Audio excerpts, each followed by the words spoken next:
Good afternoon and welcome to Chattanooga State Tigers Baseball. Today's broadcast is coming to you from the best kept secret, baseball secret that is, in the scenic city, Tiger Field in Chattanooga, Tennessee. Today's matchup features your Chattanooga State Tigers taking on the Motlow State Bucks. Hello everyone, I'm Greg Larnard, and your Tigers will be coming into this matchup with a 29-13 record, while the Motlow State Bucks sit at 18-19 overall. But the only thing that matters is that Motlow State won yesterday in a 3-game playoff series, which means our Tigers will be playing with their backs up against the wall, needing to win today and tomorrow to advance on in the playoffs with their season on the line. The loss yesterday for Chat State was a tough one as the two teams played to a 5-5 tie, ending into the 8th inning when the Bucks plated 4 runs on a grand slam by Tyler Smith, which ended up being the difference. Motlow would go on to tack on 4 more runs in the 9th to down the Tigers 13-7. Kobe Robinson was good, but didn't have his usual dominant stuff as he pitched 6 1/3, allowing 6 hits and surrendering 5 runs while striking out only 4. In Game 2 today, it'll be resting on the right arm of Cam Hansen, who we've seen a lot of this year, and especially on the weekends. And it is a beautiful day for baseball. Cam Hansen, coming into this game, has been really good this season. As we've talked about before and in the past, he's had himself a really, really good year. If we can find his pitching stats here, Cam has appeared in 8 games, started 5. He's 5-1 overall in 47 1/3 innings, allowing 48 hits, 24 runs, 15 earned runs, 13 walks, and 65 strikeouts, pitching to a sparkling 2.85 ERA. Can't really think of anybody else you'd like to have on the mound right now for the Tigers with their backs up against the wall. Settle in and let's get ready to roll as the Tigers and the Bucks will prepare to do battle here in Game 2 of this 3-game playoff series. We'll give you the defense and the lineups as we roll on, as we're just about set for Game 2 of the 2021 playoffs. And the first pitch high, a fastball from Hansen. It's 1-0. Hansen will be facing a Brantley Holden, leading off for the Bucks. Right-handed batter, slightly open stance. Next pitch misses away, and it's quickly 2-0. Holden, the right fielder today. Pitch swung on a missed on the outside corner for a strike. It's 2-1. Brantley Holden just hitting 185 on the season in 27 games. Next pitch swung on a missed again, and now it's 2-2.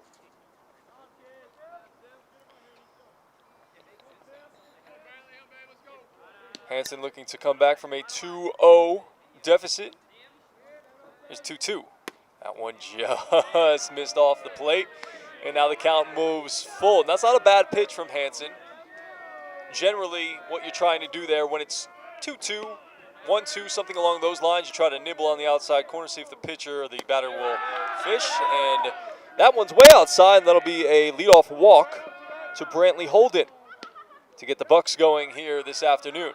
The defense for the Tigers, they've got Statisky at first, Hobbs at second, Clark at short, and Emery at third. Left to right in the outfield, it's Weaver, Hunt, and Grimes. Behind the dish, it's Logan Smith, and on the mound, it's Cam Hansen.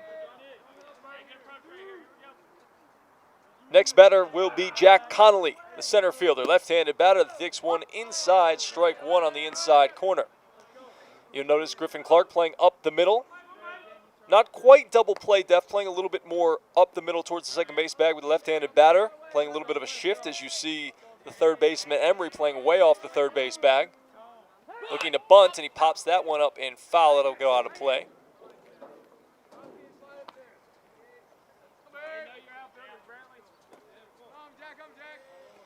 In the game yesterday, Connolly took an 0 for 5, but did score a run and walked and struck out. And now he's behind 0-2 to Cam Hansen, and the shift will get even further now as you see the third baseman Emery backing up. No threat of a bunt. 0-2, curveball just missed outside. Didn't come back quite enough to catch the outside corner.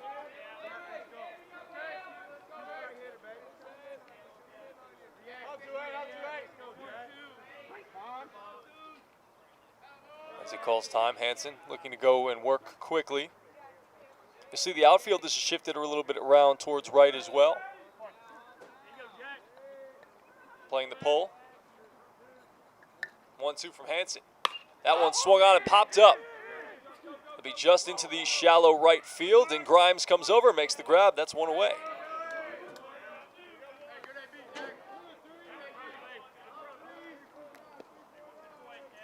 So that'll leave it up now to Jeremy Begora. Begora, big, tall right-hander. Got some weird sock swag right now. It looks like a little stirrups, but it's only a quarter of the way up his leg. That's a swing and a miss. As he tried to check the swing, couldn't hold up. So Hansen ahead, and if you can see the left fielder, Lyndon Weaver, playing a couple of strides away from the warning track. Outfielders around towards left, a big-time pull this time, and that one slashed into the left field gap. Trying to go first to third is Holden. The throw going to come into the cutoff man, the shortstop, and Holden will make it first to third on the line drive base hit by Jeremy Begora. Good start here for the Bucks, as they'll have runners on the corners with only one away. Ethan Anderson, your designated hitter, is up next.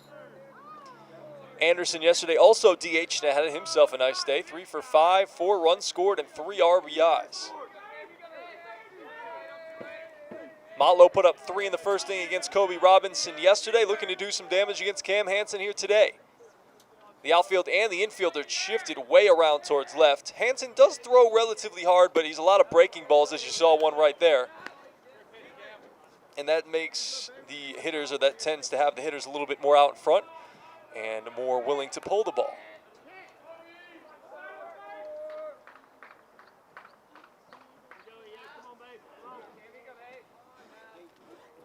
Now it's a big swing and a miss on another sweeping breaking ball from Hansen, and he's quickly ahead 0-2. Now you got to find a put-away pitch here. The outfielders, you'll see them shifting a little bit back towards their normal positions, thinking that the hitter's going to be a little bit more in a defensive position, not going to look to pull as much. Let's see what Hansen comes with here, 0-2. Another breaking ball, that one's fouled away into the parking lot.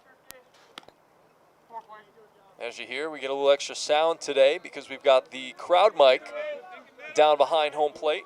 A little sounds of the field, the crack of the bat, popping of the glove. My man Bruce loves that sound. He's all about it. Great addition to the broadcast here today. First time I've had it. Here's 0-2. That one's fouled away again towards the tent out in the parking lot. Again, a beautiful day for baseball today. Light clouds, lots of sun, not too hot. Incredible day for baseball here in early May now that we're into May 1st. Quick check on Begora. He's back. Tigers got, as you can see, the orange tops with the blue letters and numerals across the chest and the back. The blue hats with the tiger on the front. And the blue pinstripe pants. Good clean look. 0-2 again. That one just missed. A good fastball there. Again, we talked about it already, is that when you're ahead in the count, if you can try to nibble on the corner, try to make the batter fish, make some weak contact, generally that's what you're trying to do as a pitcher. He's throwing a lot of breaking balls in this at-bat. Try to go in with a fastball, see what he comes with here. Another one. That one's grounded towards third base. Emery's up with it. Throws the second for one. On to first. Double play! Great job there by Cam Hansen to work out of a first and third inning with only one out, and he induces a 5-4-3 double play, and just like that, the Tigers are out of early danger here in this game 2 of this playoff series. In the inning, 2 hits, no runs, 1 runner left on base. We played a half of an inning. Bucks came up empty. Let's see what the Tigers have when we come back right here on the Tigers Television Network.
Back here at Tiger Fields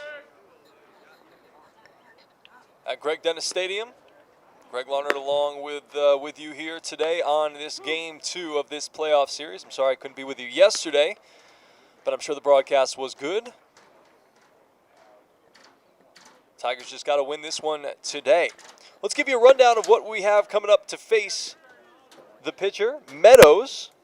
I believe it's Austin Meadows. No, Matthew Meadows. A couple of M's. Lyndon Weaver will lead off and play left field. Eddie Statiski will bat second and play first. Logan Smith is catching and batting third. Jared Emery is batting fourth and playing third base. Cam Grimes is in right, batting fifth. James Hobbs is at second, batting sixth. And we'll give you the rest of the lineup here in a minute as Matthew Meadows deals to Lyndon Weaver in a big swing and a miss. Right now it is kind of an open spot at the 7-hole, your DH spot. Kobe Robinson slated in there now, but he's not going to hit. Breaking ball misses off the plate, 1-1. Hayden Hunt will be your 8th batter. He's playing center field. Griffin Clark is batting 9th and playing shortstop. That one's laced to the gap in right center, and that's going to get down for an extra base hit. It's going to go all the way to the wall. Lyndon Weaver on his way to second. He's rounding second, wants 3. Here's the relay throw, and he's in with a head-first dive, and that one's going to get past the third baseman, and good call by Lyndon Weaver to not try to take home on that one. Just be good with the leadoff triple, and hopefully your teammates can get you in. So a great start here for the Tigers as they've got a runner immediately in scoring position just 90 feet away against Matthew Meadows, as that one was absolutely laced to the right center gap. Eddie Statiski now will be your batter. He's been one of the better players here for the Tigers on this 2021 season. He had a little lull in the middle of the year, but he's come on of late, and that one misses high. Ball 1. He's hitting .352 in 40 games played, 39 runs scored, 14 doubles, a triple, 4 home runs, 38 RBIs to lead the team. That one's in there for a called strike. That evens the count at 1-1.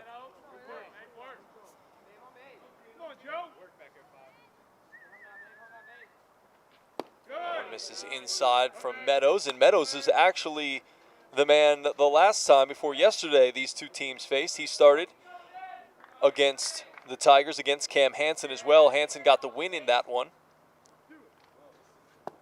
2-1 misses low, and that one will get past the catcher, and here comes Weaver. Not a good play, but did he get there? No, he did not get there. I thought he should have flipped that ball, but the catcher, Birdsong, was able to grab it and take it back to home plate himself. And so an immediate threat eliminated for Motlow State.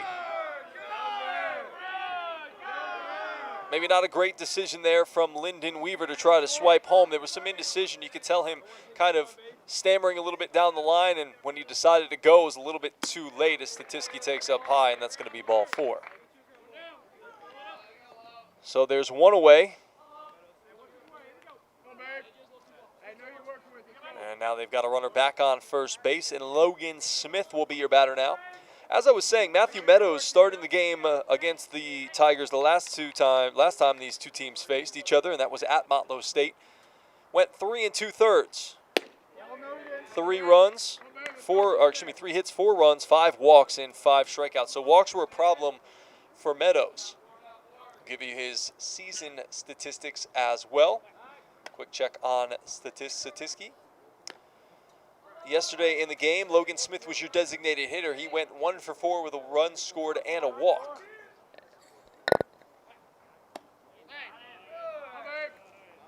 Checking on Statiski, who, as I'm looking, has just 2 stolen bases on the year.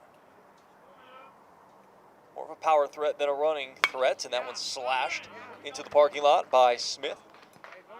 That'll level the count at 1-1.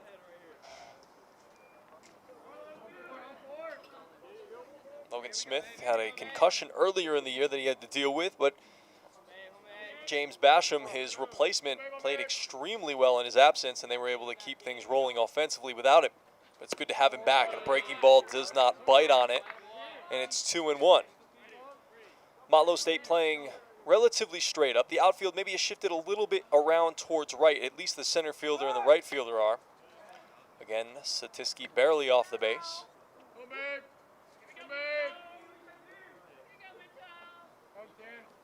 Again, barely off the base. I'm not sure what Meadows is doing there.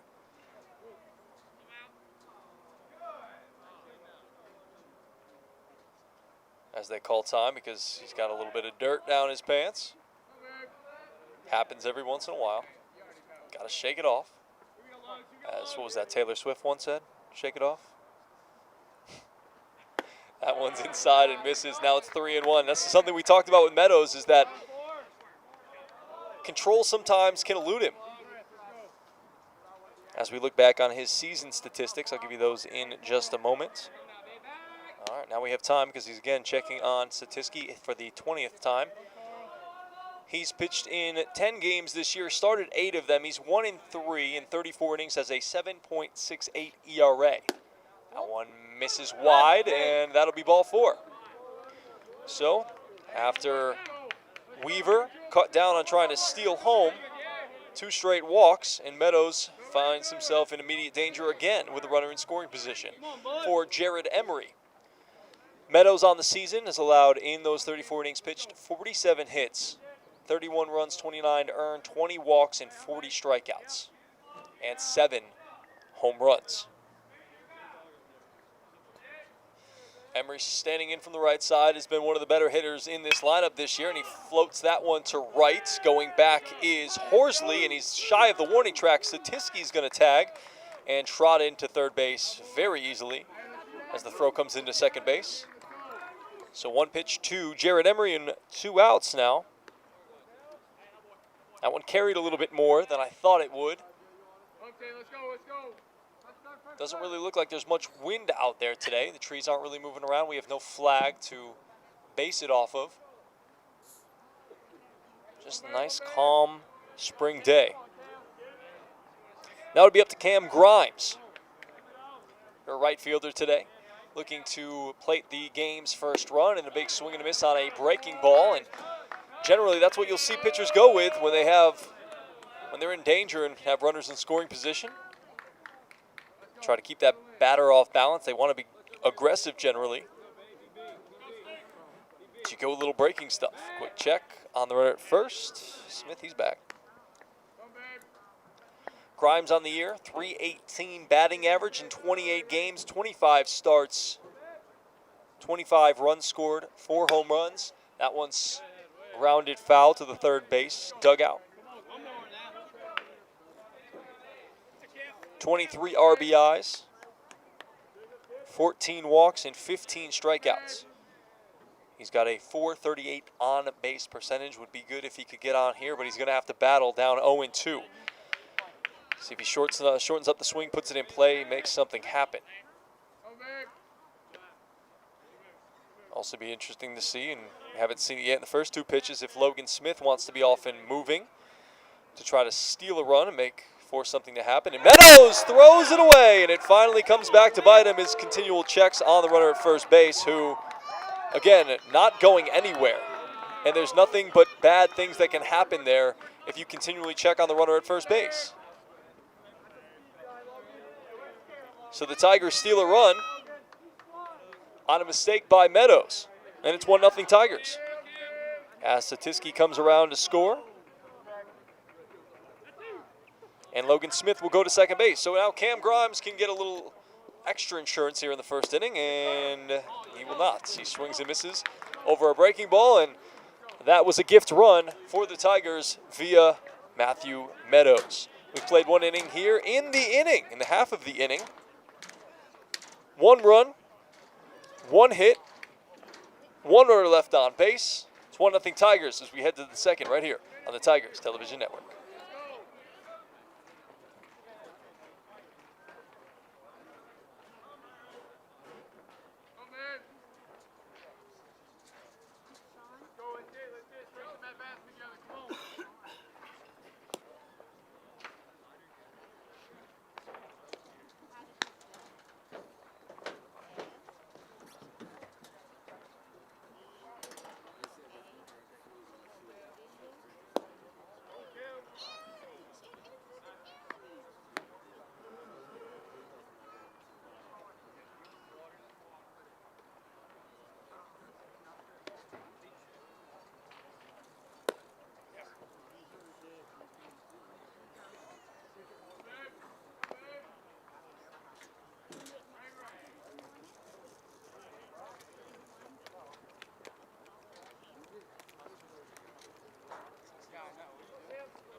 Come, babe.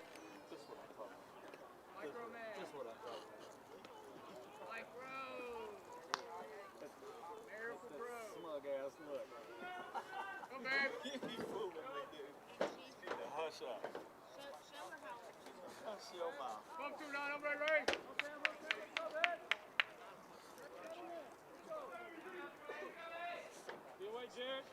Welcome back here at Tiger Stadium, and that first pitch from Cam Hansen is in for a called strike to Bryson Givens, the third baseman, here this afternoon.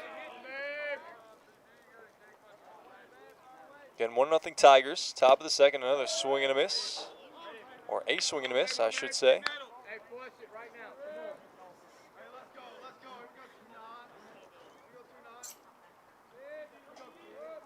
It's quickly 0-2 on Givens, as Logan Smith sets up outside, and that one misses too far, as Hansen didn't like the landing spot that he had.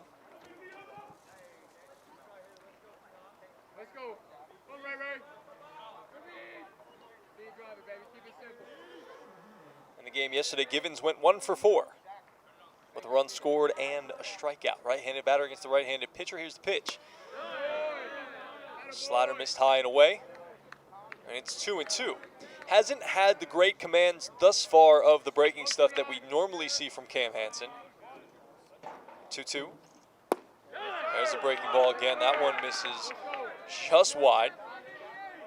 A little bit better control there. Didn't miss high. You generally don't want to miss high with those breaking pitches because when they are left high, makes it much easier for the hitters to hit. Here's 3-2. That one's grounded to third. Emery backs up, backhand, throws across the diamond, and could not scoop it out of the dirt. Statiski would have been a close play if he did scoop it. Just not enough arm from Jared Emery over there at third base, having to back up on the foul line and throw it across the diamond. So that'll be an E5 on the throw, which gives Bryson Givens a base. And that'll leave things now to Tyler Smith, who had, as we mentioned, a big grand slam. And as you see, not big in stature is Tyler Smith. Right-handed batter with a good sock game now. Now, boy. Now you're ready. One, let's go. Much better than his teammate, Jeremy Begora, who we saw earlier in the game.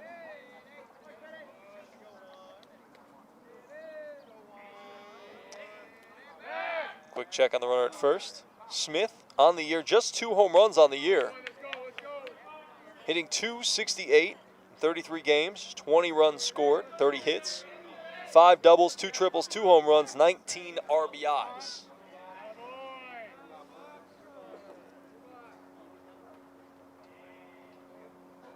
The right fielder Grimes playing shallow and right, daring him to hit it over his head. Center and left fielders playing a little bit deeper. Breaking ball misses down and away, 1-1. Smith yesterday, we mentioned the grand slam, went 2 for 4 with 2 runs scored, 5 RBIs to lead the team yesterday, 1 walk and a strikeout. Givens leads off first base.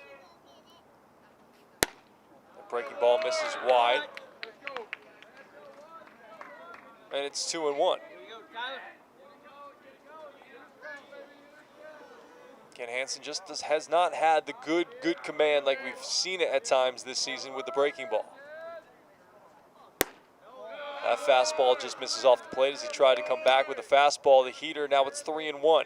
It's a good spot for Tyler Smith to hit if he wants to let it rip. Clark and Hobbs hoping for a chance at 2 up the middle, although Clark a little ways away.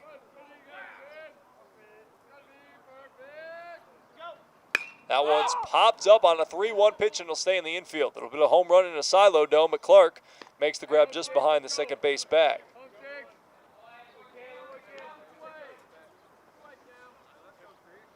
And there's one away.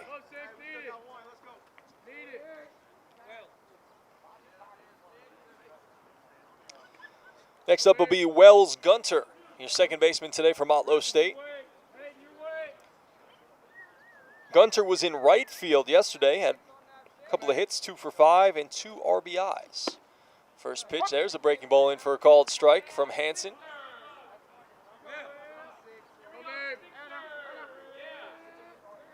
Again, this is game 2 of a 3-game playoff series between Motlow and Chattanooga. Chattanooga needs to win today to force game 3 tomorrow. Breaking ball misses wide. It's 1-1.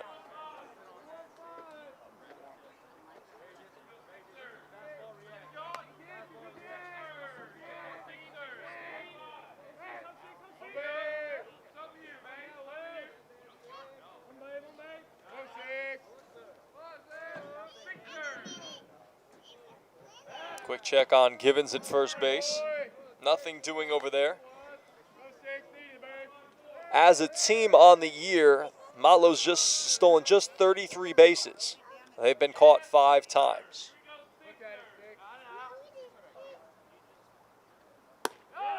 Fastball misses high. It's 2-1.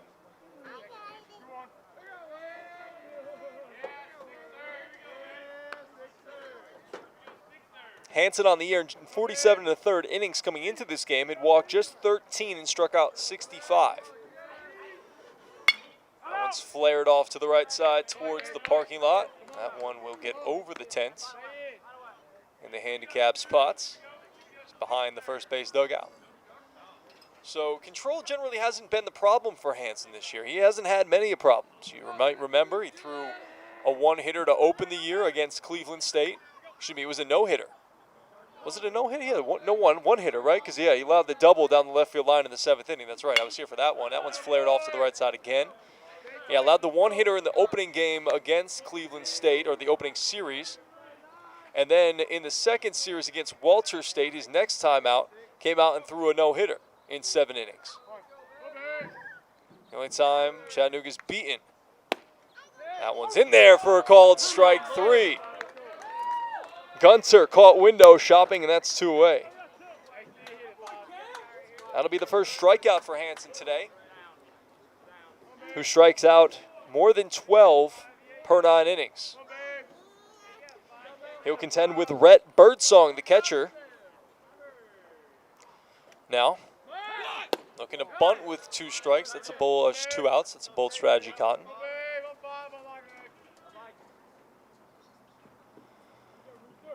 Birdsong went 0 for 4 yesterday with a run scored and a walk and a strikeout. Givens still at first. Just misses off the outside corner again. Hansen behind at 2-0, and now he'll take a little stroll behind the mound, try to gather himself. It's never a bad idea as a pitcher just to kind of take an extra couple of seconds if you have it, especially no pitch clock or pitch timer here at junior college level, the junior college level. Kicking the pitch, swinging a miss.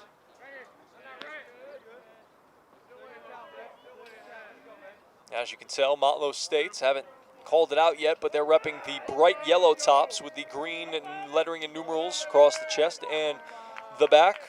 Just on one of the chests, I could say, the M, and the white pants with the green belts. That one hits the outside corner and strike 2. 2-2 now to Mr. Birdsong, which is a great last name, by the way. Outfield pretty straight away. Grimes still playing shallow and right. 2-2. That one's skied to left. Having to come in a long way is Weaver. Weaver will call it off and drop the ball. And everybody's going to be safe, and that'll be an error on Lyndon Weaver, who had just had too far to come in. I don't know why he was playing that deep, to be honest with you, in the first place. Birdsong, not a huge power hitter. As I look at the numbers here, just 1 home run on the year. Not one of the stronger hitters. Now, I'm talking about power-wise. He's hitting .345 coming into this game. And now a mistake on the Tigers' part. That's 2 errors in the inning.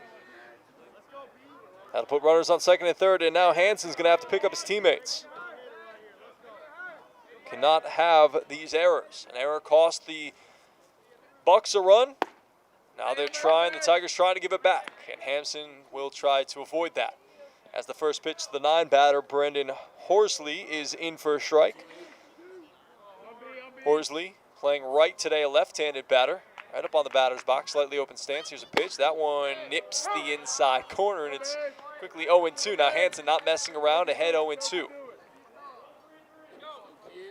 Horsley hitting .310 on the year, 19 games played, 13 starts, getting a start here in the playoff game. Did not play yesterday. Logan Smith setting up away, and that one's grounded weakly towards the Tiger dugout.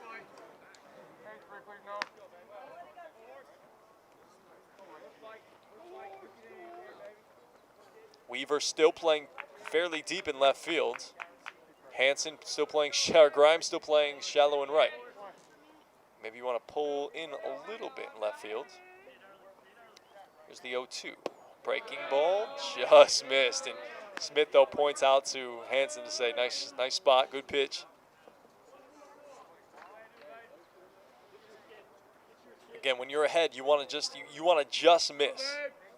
Make it enticing for the batter for some weak contact. Oh, and that one hits the 9 batter, and Hansen's not going to be happy about that. Had him 1-2, and now that's going to roll the lineup back up to the top. For Brantley Holden. Holden walked his first time up and was stranded at third base when Ethan Anderson hit into an inning-ending 5-4-3 double play. First pitch, breaking ball in there for a called strike. As the bases are now loaded, nowhere to put him. Hansen's got to be careful here, got to bring his best stuff. These are your stress pitches, and there's been a lot of stress pitches for Cam Hansen over these first 2 innings. Another breaking ball, swung on and missed from Brantley Holden.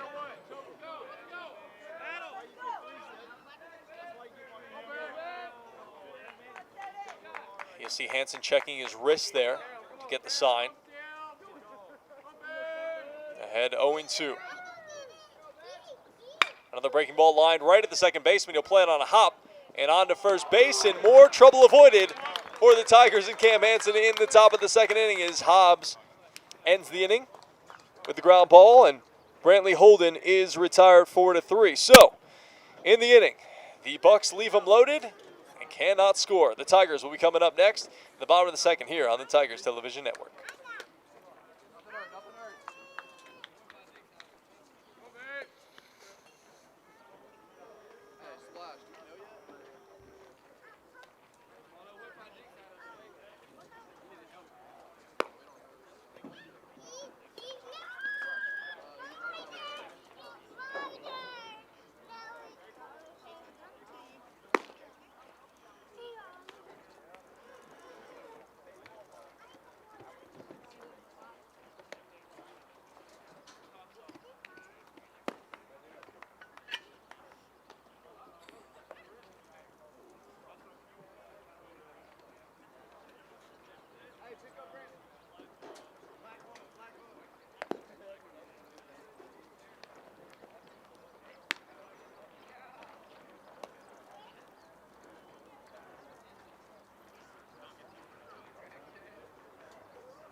Back here for the bottom of the second inning as the Tigers look to add to their 1-0 lead. And Hobbs skies that one deep to right, getting the right fielder turned around a little bit, and backpedaling was Horsley, but he makes the grab. One pitch, 1 out. And we'll see who the pinch hitter is here, and it's going to be Will Duncan who will be the batter from the right side. So they're going to go with the right-hander, Will Duncan, to hit for Kobe Robinson, who we knew was not going to hit anyways.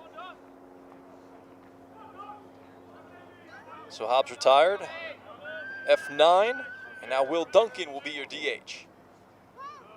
And nobody was ready at home except for the pitcher, Meadows. Umpire didn't even have his mask on yet. Duncan just trying to settle in.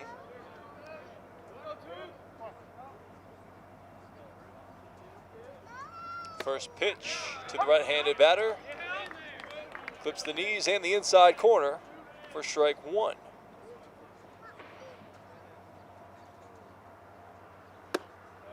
Now one misses high, and it's 1-1.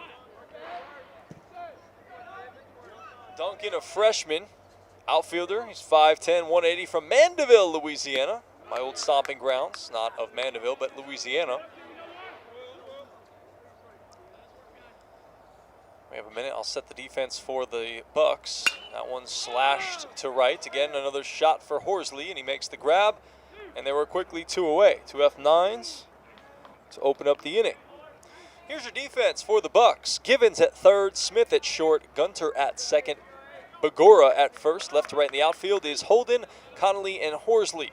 Birdsong is behind the plate, and Meadows is on the bump. Things will be up to Hayden Hunt now.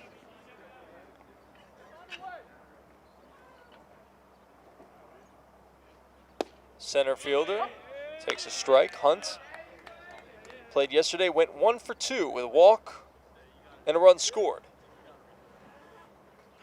Hunt, that one misses inside, nearly nipped him. You know, I don't think it's a bad look, but never understood it, that when a batter has batting gloves on, but then has 2 batting gloves in his pockets, and that one's grounded to second base.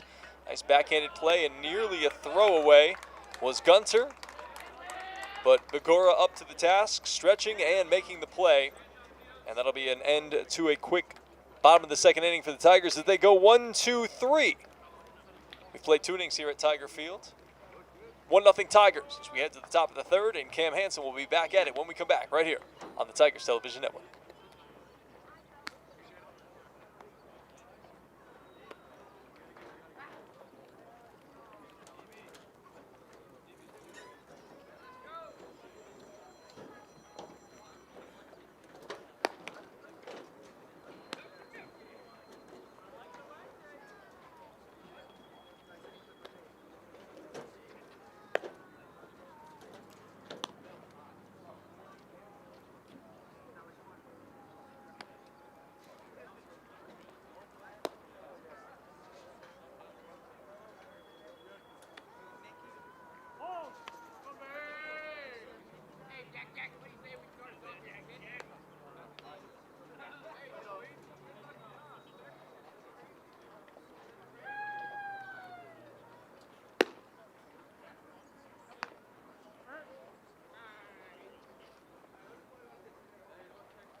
All right, we're back here at the top of the third. Hansen back to work as he'll deal with the top of the Bucks lineup. Our friend Brian Maddenfoy visiting the box. It's too bad he didn't want to come hang out with us today. He's shaking his head no as he has to go back and chart, as Connor said he does not want to switch with him. So Connor will continue manning the scoreboard. Adam and Kristen on the production side today. Shout out to those guys. Love having them here. Got a high-level production for you today in terms of the broadcast booth. And again, Hansen behind 2-0. It's been a theme here today as he deals with Jack Connolly, and it's 3-0. Connolly flew out to right his first time up. Bullpen still quiet on both sides here on the early goings. Still only 1 hit for both teams. A couple of errors, though. That one misses inside. It's a 4-pitch walk to Jack Connolly. Going to make the decision a little difficult for Greg Dennis in the first base dugout as to what to do with Cam Hansen, because clearly he doesn't have his best stuff so far in this game. And now Bagora will be the batter, a big, tall right-hander. He slashed a single into left center his last time up. Hansen delivers outside, and that's 5 in a row outside the strike zone.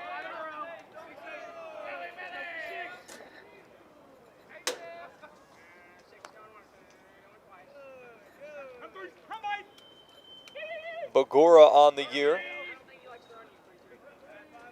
342 average. Quick check on the runner, back safely. 25 runs scored, 41 hits, 11 home runs, and 34 RBIs. Leader in both categories for the Bucks. Bagora stands tall from the right side, slightly open stance. Here's a pitch. That one's grounded to short. Clark to second for 1, and that's going to pull him off the base. No, wow, they said he stayed on the base. And you can hear the displeasure by some of the away fans. And the head coach will not make an appeal out to the second base umpire. So allegedly, a great job by Hobbs to keep his foot on the base there. I'm not sure from my vantage point that he did, but we'll take it, as that'll be the first out of the inning. Fielder's choice. 5-4. And Bagora will be on it first. Another pitch inside and misses. That's 5 out of 6. It should be 6 out of 7 to start this third inning outside the strike zone. To Ethan Anderson, who grounded into a double play himself in the first inning to end a Bucks threat with runners on the corners with just 1 away. Bagora was the runner on first in that instance as well, and that's in a breaking ball and misses well wide. Not even close right now. For Hansen, who's, again, struggling a little bit to find his command here in the early going. Coach Dennis is going to have to hope that he can figure it out and still hold the Bucks down while the Tigers offense tries to get things rolling against Meadows. Fastball popped up and foul.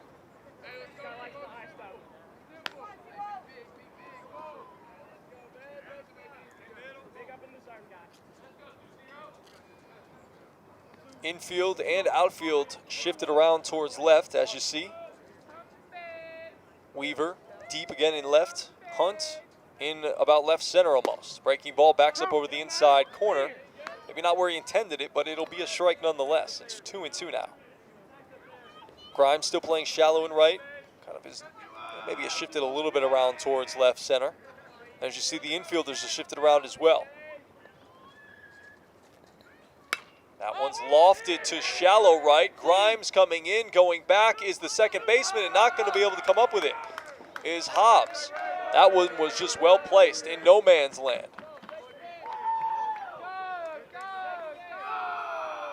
Nothing the Tigers could have done with that one. That one was just well placed. That'll be a bloop, or a single, not an RBI, but a single for Ethan Anderson. And now there are 2 on. And 1 away for the Bucks. It'll be left to Bryson Givens, who reached on an error in the last inning. Throwing error by Emery as that one misses wide from Hansen. Givens hitting an even 200 coming into this one on the season. A little below now with that empty AB in his first at-bat. 23 runs scored. Misses, and it's 2-0. 3 home runs, 7 RBIs. Not a big RBI guy, but he's got a chance here as Logan Smith now will finally go out and have a conversation. Here you see Coach Dennis looking into the dugout and maybe readying some of his relief pitchers as the pitching coach, Drake Robinson. Is it Robinson or Robison? Robinson. I wasn't sure if there was a typo there and they were missing an N. Yes, weird last name. Unique last name, we'll say it that way. Coach Robinson having a conversation with his pitcher As again, nobody's throwing yet for the Tigers in the bullpen, but you see some guys stirring around.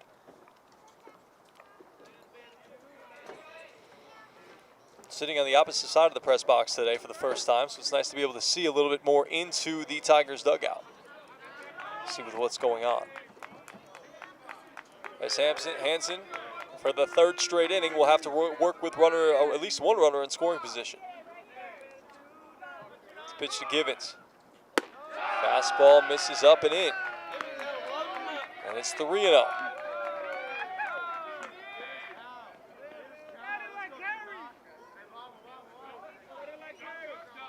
Hansen going to have to come all the way back. That one's in there for a called strike, and it's 3-1. Again, Grimes playing way in right, and Weaver playing way out and left. Infield shifted a little around towards third base. 3-1. That one's in there for a called strike, so good job by Hansen to come all the way back to fill it up to 3-2. Again, just one out.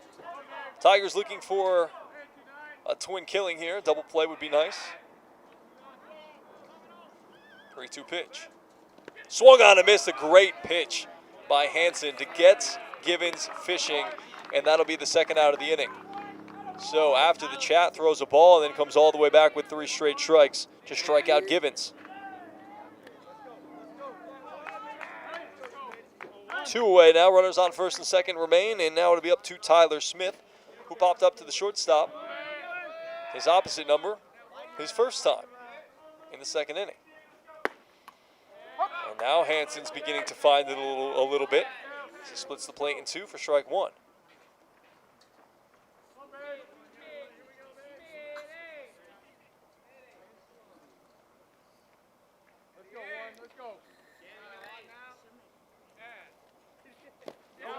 Checks the swing on the sweeping breaking ball. You're not going to be able to check there at the umpire in the middle of the field. Has no chance to call a strike from that vantage point. This is where not having at least 3 umpires hurts you, because you can't check the swing down at first base. No umpire down there. Count moves to 1-1. It was a good pitch by Hansen, though. Swung on and fouled off of Smith.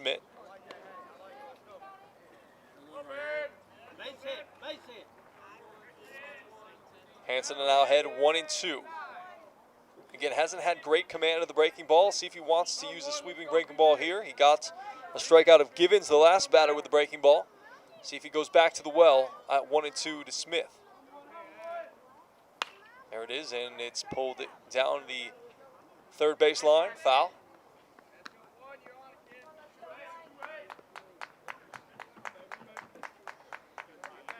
Good little crowd out here for a Saturday game. Again, beautiful weather. If you're not out here, hopefully you're watching us on the stream, and appreciate you doing so. Hansen, as we'll call time.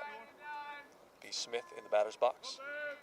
If you are in the local area and you like Sports Talk Radio, you can hear me Monday through Friday on ESPN 105.1 The Zone from 12 to 2 on The Word with G. You can get us on the TuneIn app or ESPNChattanooga.com.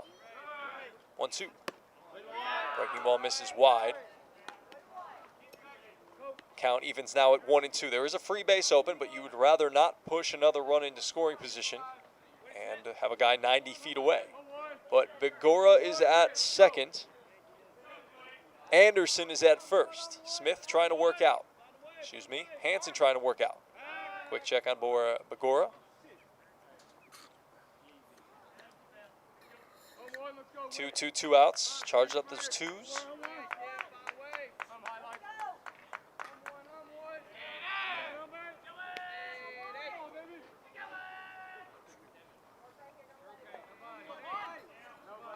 Two to Smith. Breaking ball misses outside again. It's in and out. It's very spotty with that breaking ball. Just cannot quite get a good grip of it and a good feel for it. As he'll take another walk behind the mound, as you see. And now with a 3-2 count, the runners will be moving with the pitch. Begora will have a start from second, and Anderson a start from first. Here's the pitch. And that's a breaking ball and a great hold there by Smith, and Hansen just cannot induce a swing and a miss there.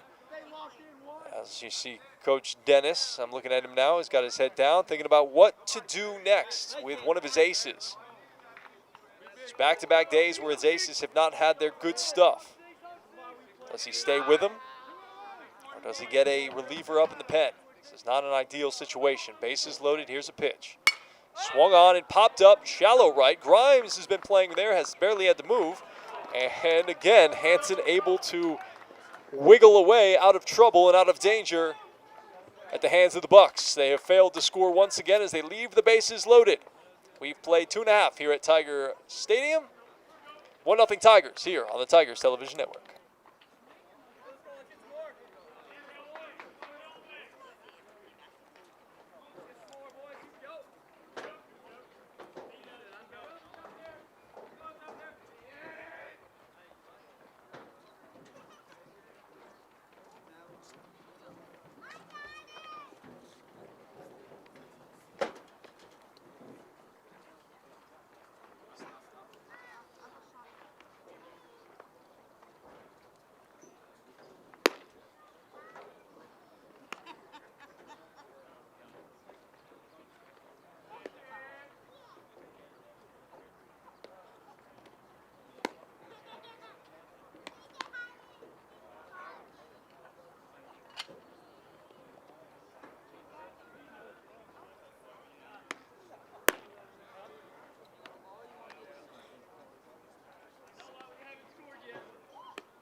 Nine, 1-2 for the Tigers here in the bottom of the third inning.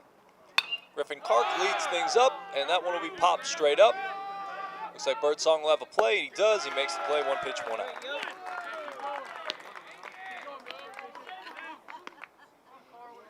P2 on the putout. We'll roll things up to the top to Lyndon Weaver.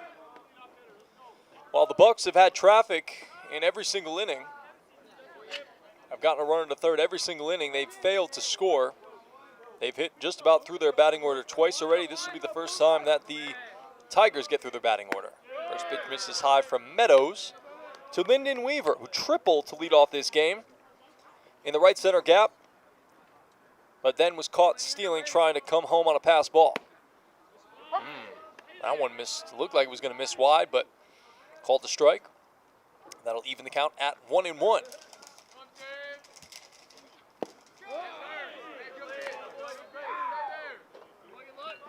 Weaver, a sophomore, 5'10", 180 from Atlanta, Georgia. One of the better hitters in this lineup all season long for the Tigers as he slashes that one back to the screen. Count levels at 2-2.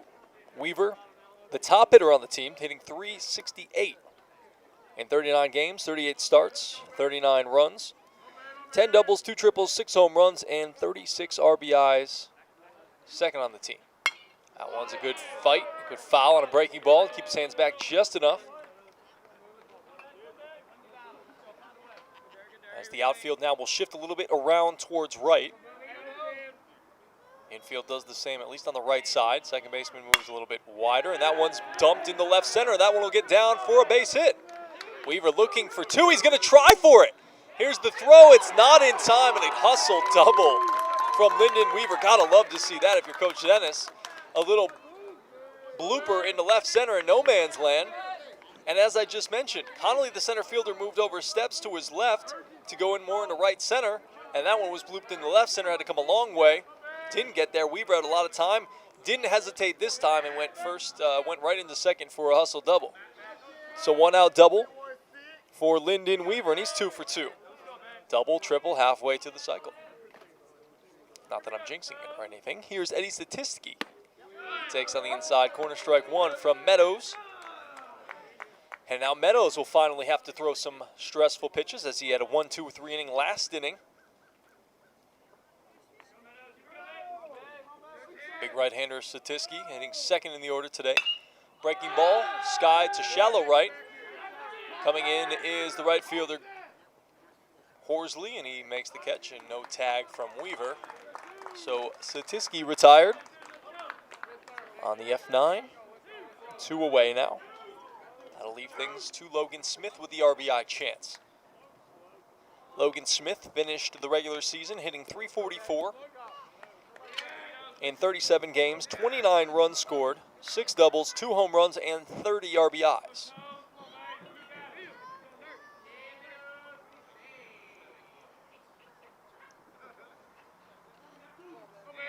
One of the guys you definitely want up in a situation like this as the Tigers try to extend their lead.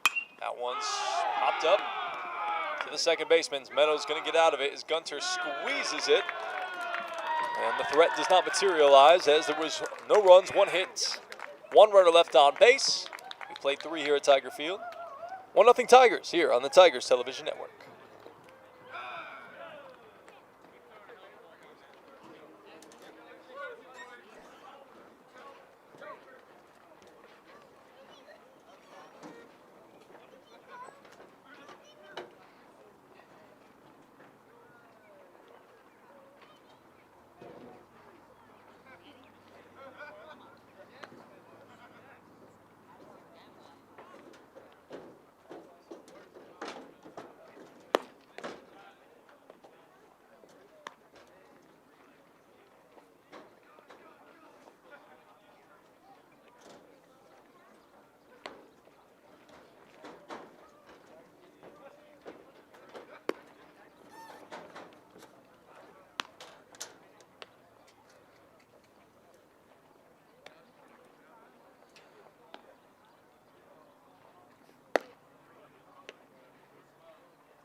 Back here in the top of the 4th inning, first pitch from Cam Hansen, who is at, we just found out, 74 pitches now through 3 innings.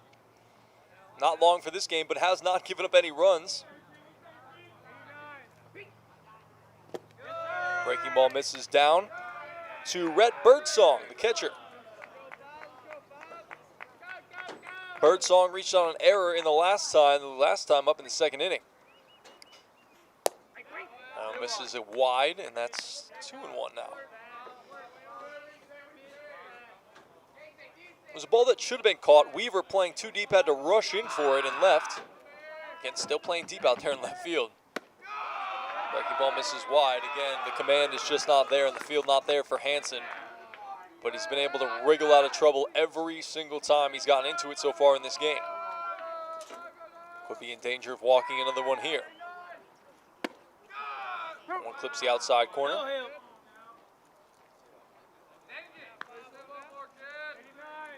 Wonder if he's dealing with a little bit of an ailment or an injury. I don't know. He's kind of looking towards the dugout, and he's taking a little walk and kind of had his hand on his hip there, maybe a little back problem. We'll see. Here's the 3-2 pitch. That one's grounded weakly to third. Coming in is Emery. He gloves it, throws on the run, and they made the play. Good job by Jared Emery. Quick hands, quick glove on that one, and a strike across the diamond, 1 away.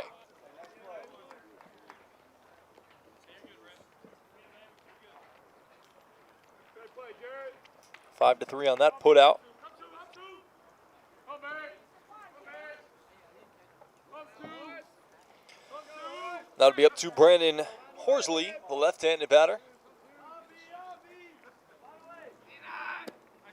Check swing, he did go. A good start for Hansen.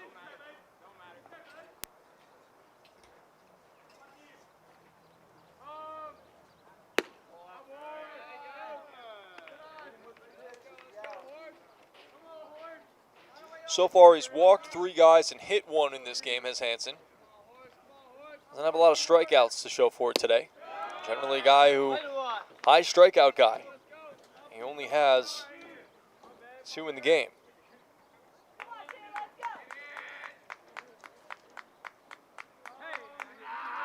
Two 2-1. Hits him.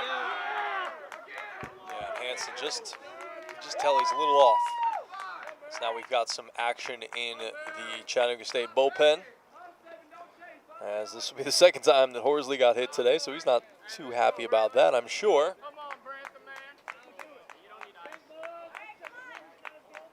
Brantley Holden will be the batter now, the leadoff batter.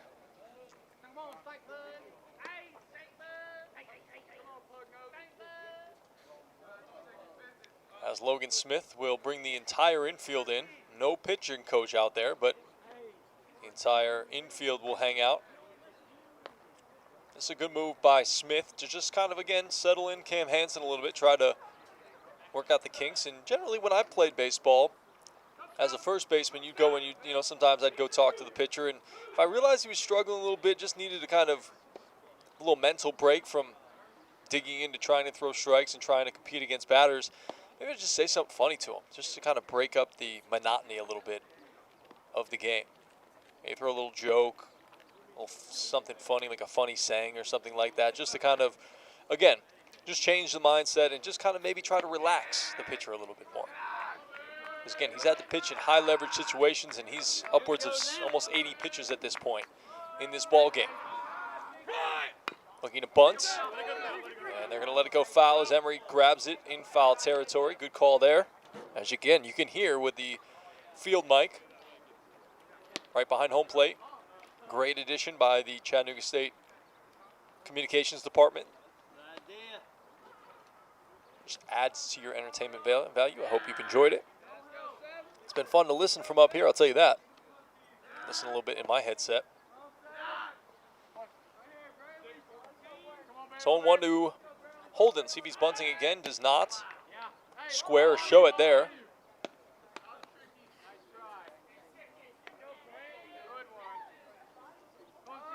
Again, Holden the game yesterday was 3 for 5. No runs and an RBI and a strikeout. See if he's bunting again. He's not. That one's a big swing and a miss. On an overhand breaking ball.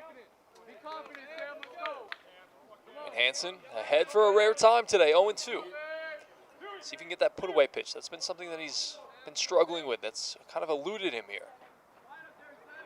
So now we've got 2 pitchers warming in the bullpen for the Tigers. Nobody in the Motlow State bullpen. Quick check, and that's runners back safely. Horsley. Holden walked his first time up and grounded out to the second baseman back in the second inning. It looked like Coach forgot his helmet down there at third base. I can remember when I was growing up that base coaches never had to wear helmets. That one's popped foul over the first base dugout. It's not showing my age too much. Most of my life I feel like they've had to wear helmets, but I remember growing up when I started watching baseball in the late 90s, early 2000s, or maybe kind of more the mid 90s. that they always wear their hats down there at third base. Didn't really worry about the safety down there, the safety aspect. One's grounded weakly to second.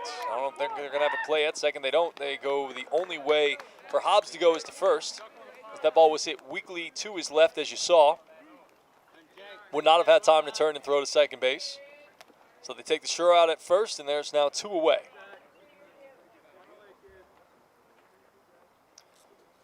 Four to 3 on that put out. And now it'll be up to Jack Connolly. And Hansen, I know he's got an open base at first, and he's facing a left-handed batter, but you do not want to go after Bagora coming up next. And that one's slashed foul over, not really over our heads, to the left of our heads. And here in the press box.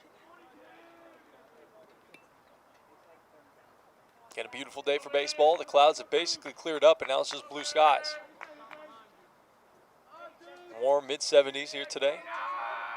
Hansen looking to work out of another jam. And that one's just low, I guess. And now it's 1-1. Look good from up here, but we'll have the best vantage points for balls and strikes. Sometimes it's a little hard, height-wise, to tell if that one hit the bottom of the strike zone. Pitch, and that one's yanked foul down towards the bullpen. A nice catch by one of the pitchers down there off the bullpen mound. Now Hansen's ahead of Connolly, 1-2. Horsley leads from second base. Checking where his outfielders are. Now that doesn't really matter because they're 2 away, so he's going to be running on the crack of the bat.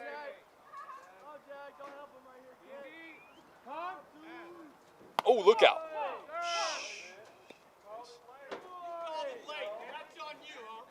Oh, the umpire not happy about that Hansen let that one go a little bit high towards the home plate umpire, and clearly not intentional.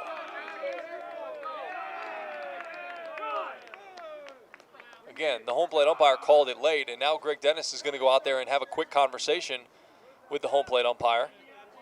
Say, hey, look, man, you know there was no intent there. You called it a little bit late. You're taught as a pitcher when you're in that situation, when the batter calls time late and the home plate umpire grants it to him, is that you don't want to stop your motion once you've started it.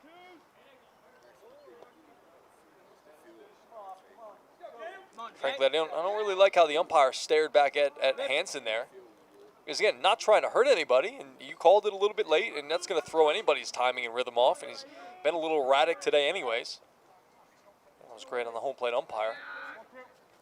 Either way, let's see if Hansen can regain himself here. It's 1-2 on Connolly. That one's fouled. Literally would have hit us if there was no fence there. No net there, I should say. Count remains 1-2. Put away pitch has been the problem. Let's see if Hansen can find one here as he works quickly. In the set, checks the runner. Quick spin and a throw, and Horsley's back at second base.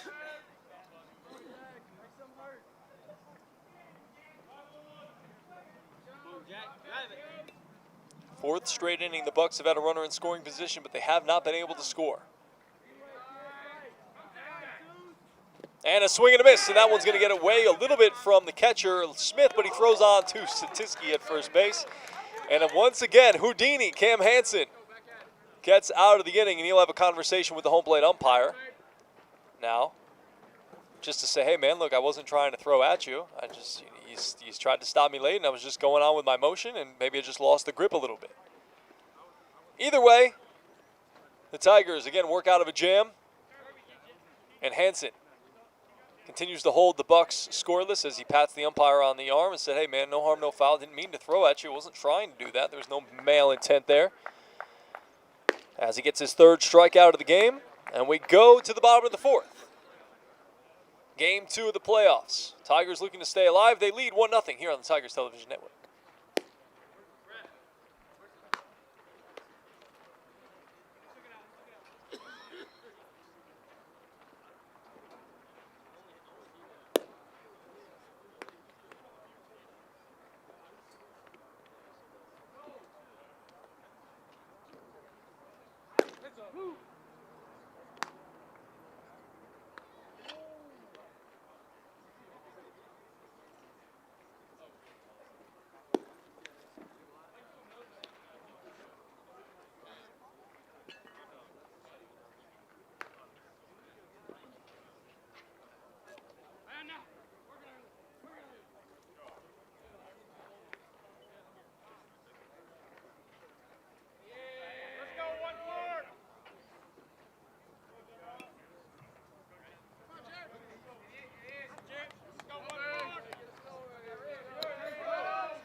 Back here at Tiger Stadium, 1-0 Tigers here in the bottom of the fourth.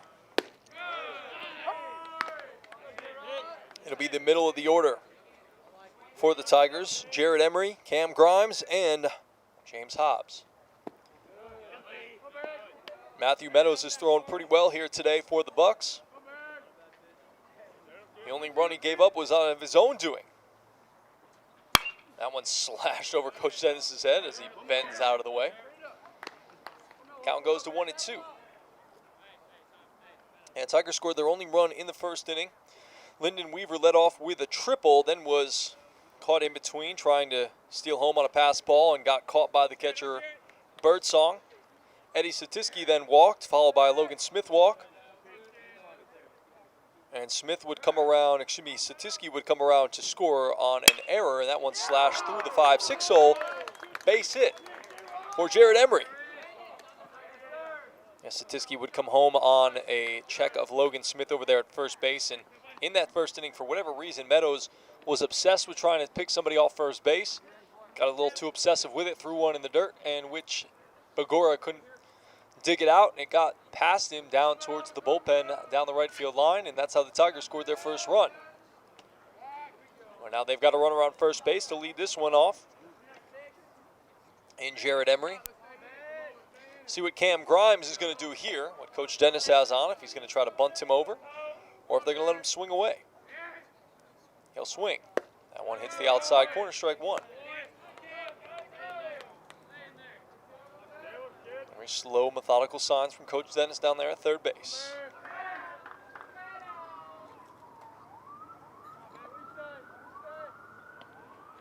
Oh, that one hits him right in the top of the helmet, and the home plate umpire gets staggered.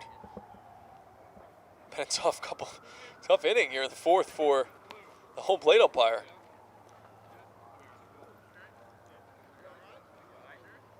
And everybody's asking him, "You all right?" And he's going to take a quick walk out towards his field umpire just to make sure. I don't know if he was just a little off balance or just the way that the ball hit him that you're not anticipating. Again, in baseball, I've done a lot of things. I've broadcasted, I've played, I've coached, I do lessons, I coach teams. And one thing I really haven't done much of is umpiring. Did a little bit one summer when I played baseball in Iowa while I was still playing in college. Just for a chance for us to make a little extra money, and we didn't have all the gear that these umpires have here, where you got the chest protector, you got the face mask, the shin guards, all that stuff. No, we had I think we had the face mask, and it was probably one of those big hockey helmets, the one-piecers. And you had that big battle shield, basically, in front of you, the big pad, trying to knock down balls. And for somebody who's 6'2", hiding behind that little pad was not the most advantageous, and that was not the intended employment that I wanted as a home plate umpire. As Meadows turns and checks on Emery, who had taken a couple of steps towards second base. But the shortstop Smith was not at the bag, so Meadows couldn't really do anything. So Grimes is on with an HBP. And I'll move runners to first and second with nobody out. James Hobbs is the batter now. Let's see if there's a bunt on here. That's what Meadows was trying to expose with his turn and throw to second base. And not going to give it away as well as Meadows steps off, and things are slowing to a snail's pace here in the bottom of the fourth. And now the field umpire will have a quick check.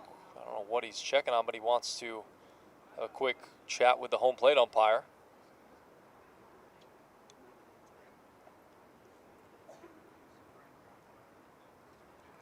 And now Motlow's coach is coming out.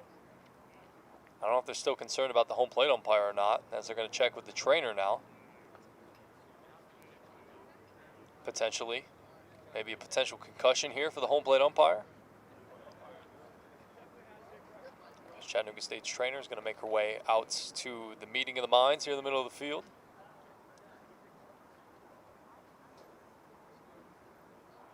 I mean, get that man a little glass of water or something. Give him a second. He's going to take his mask off. And his glasses off. And I don't know the protocol in terms of evaluating concussion, as now they're going to do the finger in the eye test. Now she's evaluating for a concussion to see if it's safe for the home plate umpire to continue.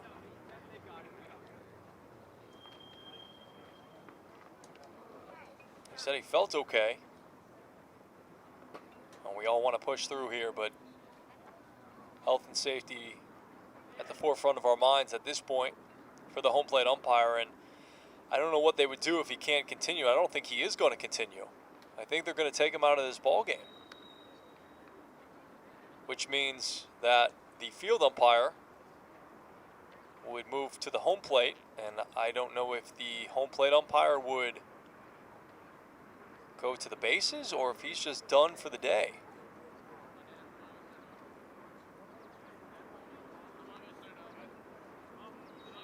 I'm not sure what's going to happen here.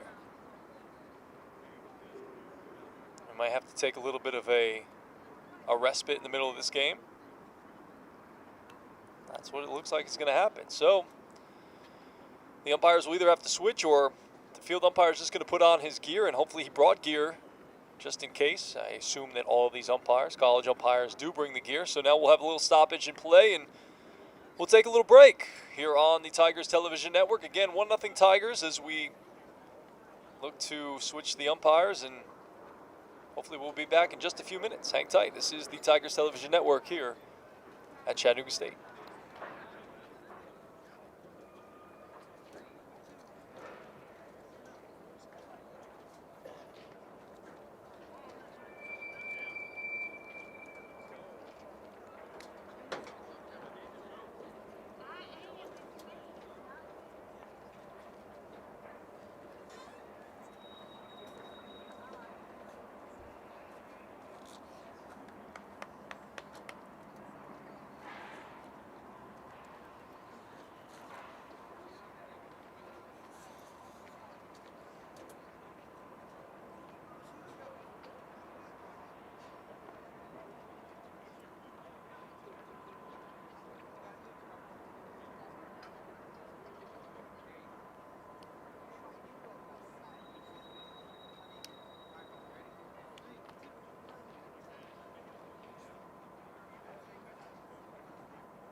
It'll be about 30 minutes. We're waiting on the umpire to get here. We start the inning over, right?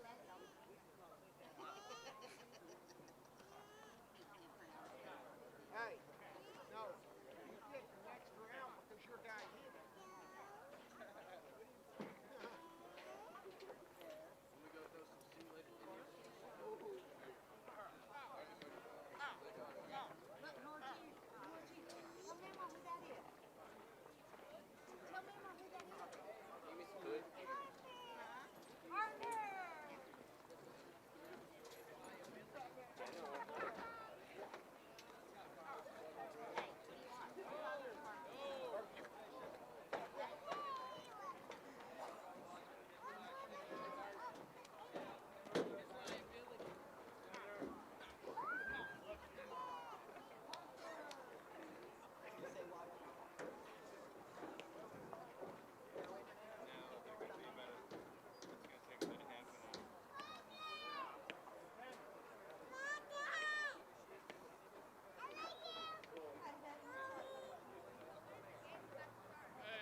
right, welcome back here to Chattanooga State as we finally resumed the bottom of the fourth inning. Matthew Meadows, surprisingly, still on the mound. But he's in a little hot water from when we left you. As the home plate umpire that started the day, concussion-like symptoms of the foul ball off the mask. And they're going to try a play to second, not there.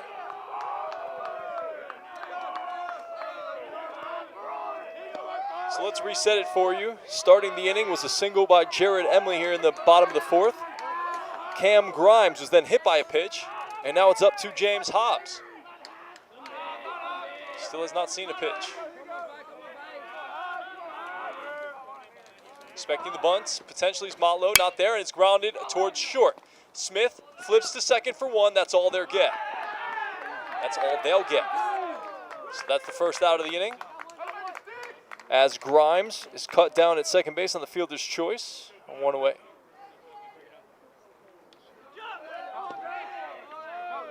So Hobbs is on at first. Emery pushes over to third, and now it's first and third. One out for Will Duncan, the Mandeville, Louisiana native.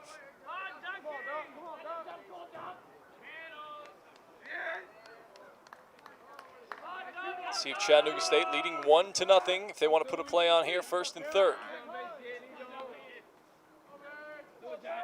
Quick check on the runner at first, and may have been leaning a little bit there. Able to get back.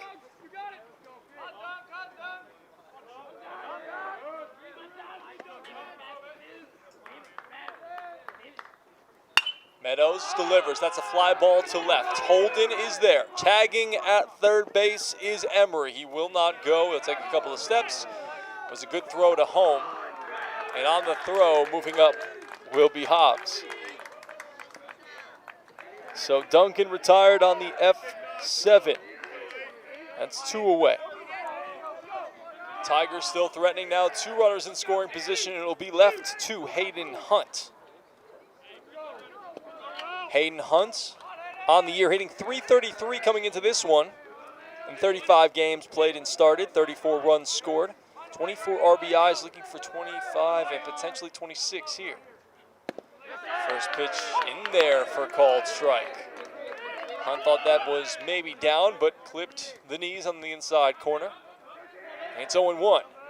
Again, Matthew Meadows was the pitcher to start this game and returning after a long delay. That one's at the knees again, and it's 0-2. Matthew Meadows pitching with a lot of confidence right now, trying to work out of a jam. The entire Motlow dugout up. They've got somebody in the pen loosening. Tigers also have action in their bullpen. Hayden Hunt looking to continue to fight here. 0-2, and that one's popped up on a breaking pitch. Looks like Matthew Meadows, he is very happy and excited, and that's going to be a catch by Connolly, the center fielder. He works out of the jam. Runners on first and second, nobody out. Does not blossom for the Tigers after a lengthy delay. Score continues at 1-0 as we head to the 5th here on the Tigers Television Network.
Welcome back to Tiger Stadium here on the campus of Chattanooga State. Tigers and Motlow State Bucks. Game 2 of a playoff series. Round 1. Motlow State won the first game yesterday 13-7, exploding for 8 runs over the last 2 innings to break away from the Tigers. New pitcher here in the 5th is Ryan Lobis. A nice breaking ball. Gets the batter Bagura out in front. It's 1-1. Jeremy Bagura, 1 for 2, and swings and misses at that breaking ball, and now it's quickly 1-2. Lobis has appeared in 11 games this season, 5 started, he's 2-3. A breaking ball misses down and away. Nice stop there by Logan Smith. Over 34 2/3 innings coming into this one.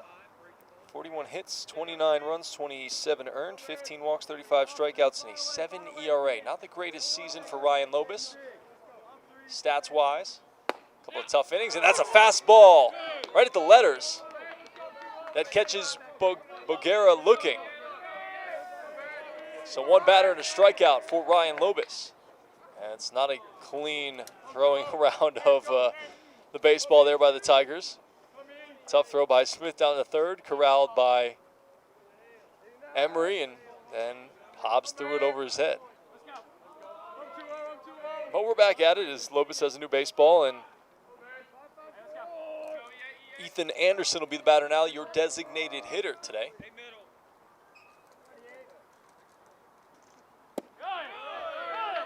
Breaking ball just misses low from Lobis. And again, you notice that generally what will happen with a pitcher and catcher combination is the pitcher will get the sign from the catcher. Pitch, that one's fouled, cued off the end of the bat. Generally what will happen is the catcher will get the sign from the coach in the dugout. He'll relay it to the pitcher via the signs in between his legs. But the Tigers have a little bit different of a method here where both the pitcher and the catcher will look over towards the dugout. They'll get on the same page. They'll look at their wristband, and then they'll go. 1-1. Breaking ball in there for a called strike. Much like Hansen, you'll see Lobis deal a lot of breaking balls, and sometimes they'll try to pitch batters backwards, like you saw with Boguera there in the first at-bat. A lot of breaking balls, and then surprise him with a fastball. A breaking ball misses off the plate. It's 2-2. This is exactly where he had Boguera. He snuck a fastball by him. He knows he's not overpowering. We did hear that he's committed to go to Mercer to pitch and continue his playing career there. Is Ryan Lobis, so congratulations to him. And that one's skied in the air. Shallow center, coming in, still coming in and steadying now and drifting is Hayden Hunt. It's been a little bit of an adventure out there for the center and right fielders, left fielders, I should say, for the Tigers. We saw Weaver make an error earlier in the game, and Hunt had to race in to get that one. But he made the play, and now there's 2 away. F8 for those of you who are scoring at home. Bryson Givens, the 3rd baseman, will be up now. Givens, 0 for 2 in the ball game. Struck out his last time up. That one pours in for a strike with a fastball for Ryan Lobis.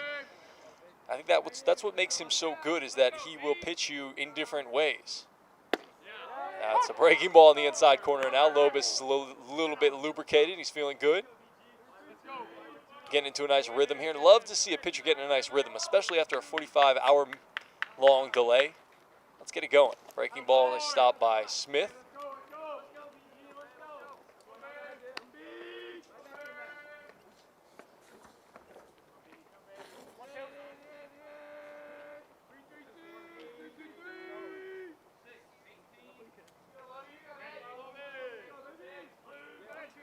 On 2 to Givens.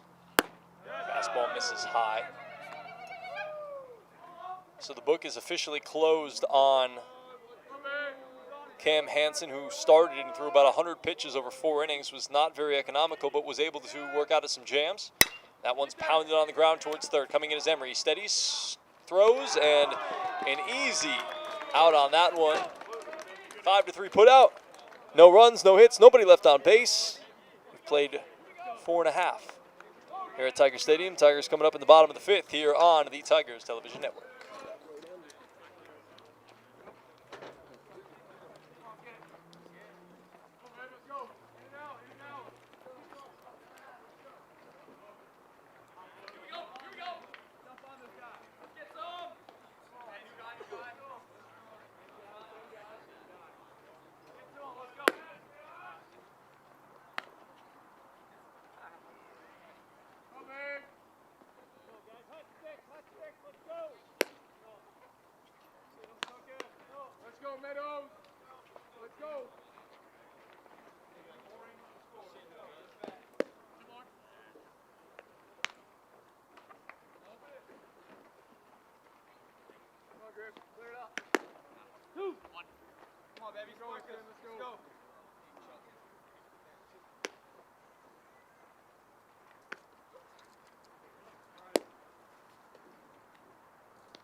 Tigers lead it 1-0 here in the bottom of the 5th inning.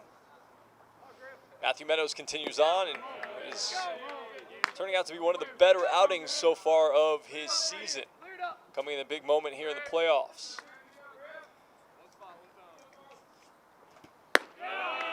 He'll contend with Griffin Clark, and then the top of the lineup, 9-1-2 for the Tigers. Clark popped up to the catcher his last time up on one pitch.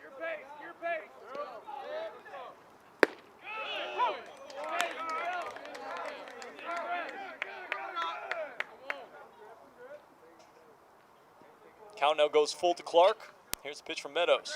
And a swing and a miss. Actually tipped into the glove of the catcher.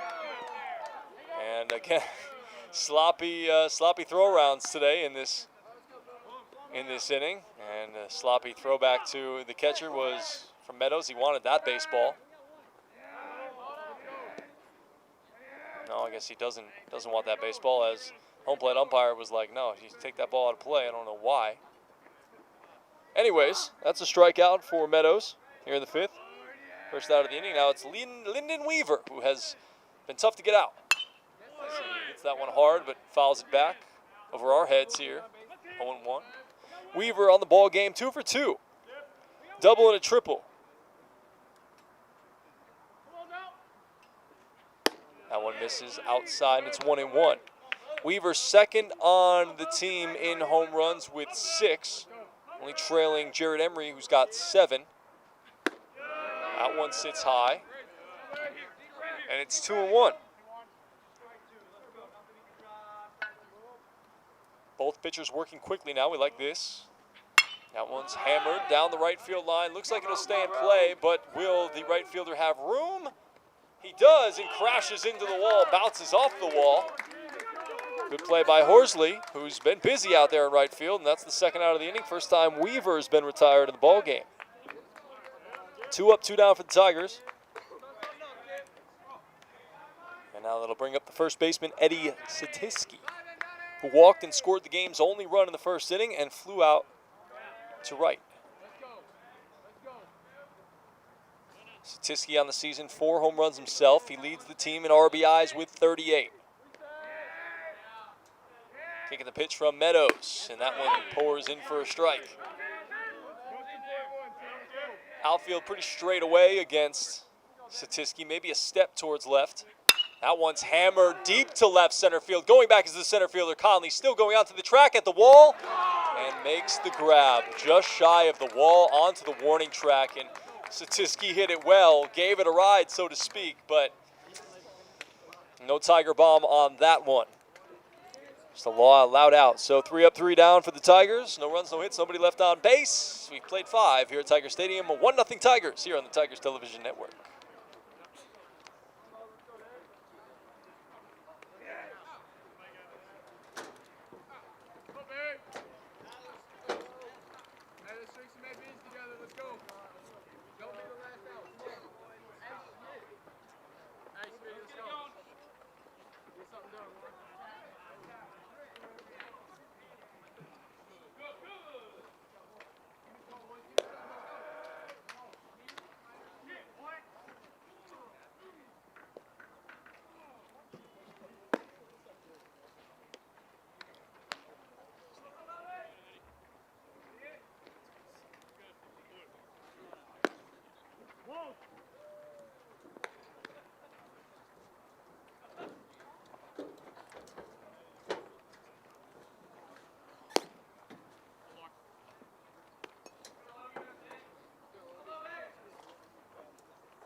Tyler Smith digs in here in the top of the 6th inning. Again, 1-0 Tigers.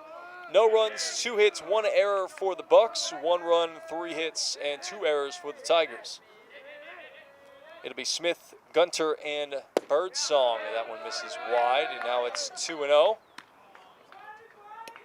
Lobus looked really good in his first inning of work.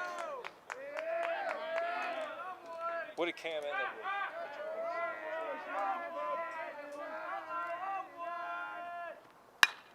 That one's sky towards first, a breaking ball. Satiski's got room. He's drifting, and did he make the catch? He did. Wow, a lunging grab for Eddie Satiski there, able to stick with it. Nice play by the first baseman, the long, rangy first baseman, using every inch of that 6'4" frame. First out of the inning recorded. Wells Gunter will be the batter now. He's 0 for 2, a strikeout looking, and a fly out to right field his last time up. Big swing and a miss. Lobus blows a fastball by him.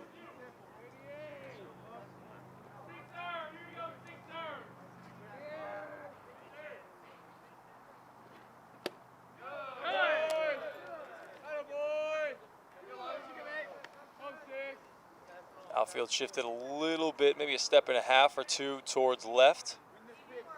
Again, Grimes still playing shallow and right. Weaver playing at the wall and left. That one's grounded towards the dugout. The Bucks, and the on-deck batter tried to swing at it. Probably not the smartest idea. On-deck batter, Rhett Birdsong, the catcher. So Lobus is ahead 1-2. On Gunter, here's a pitch. It's popped up. Foul. Towards the concession stand.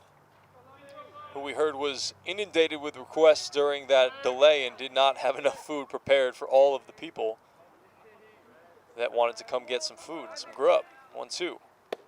Breaking ball just misses off the outside corner. Probably looked like a pretty good pitch to Gunter because he's literally standing right on the plate. He literally had a foot or toe, as he does now, on the right-hander's batter's box. Really crowding the plate. Pitch. That one's lofted to first base and down the right field line again. Grimes might have a chance, and that one squirts out of his glove on the dive. Good effort there by Grimes. Had it in his glove, and when he hit the ground, ball squirted away.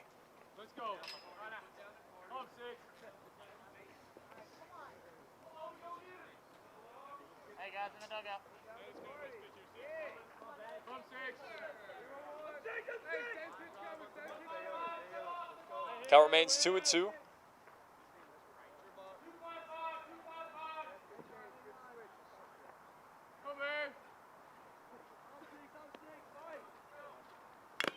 Breaking ball fouled off of Smith. Now he puts his head down.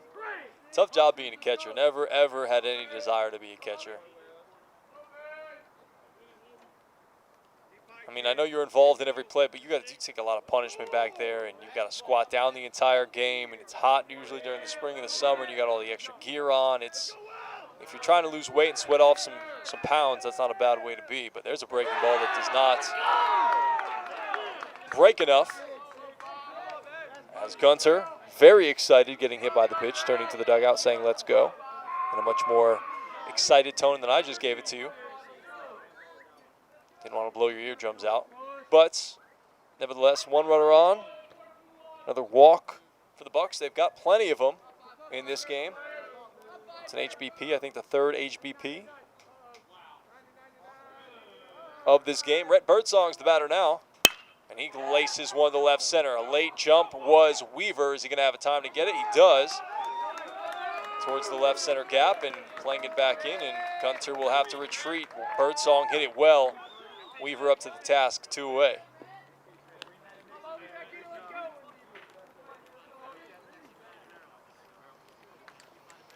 Now to be up to the right fielder, Brendan Horsley, the number 9 batter. He's a lefty against the righty, Lobus. Lobus, a freshman, COVID freshman. 6'2", 165 from Woodstock, Georgia. Good stop there by Smith, and Gunter didn't get a read on it. He didn't go anywhere. Let's go, Lo. Let's go, horse. Let's go, horse. I'm kid. Find the way, man. Right here, kid. I'm kid. Right here, horse. Back. Quick check on Gunter, and ooh, just barely got back. He may have been leaning just a titch. Let's go, B. Let's go. Some horse. Motlow, kid. B-dog up there. You go, Lovey. You go, Nate. Some horse. Right here, kid. That one misses a little bit below the knees, and now Lobus is behind 2-0 in the number 9 batter. Got to go after this guy here.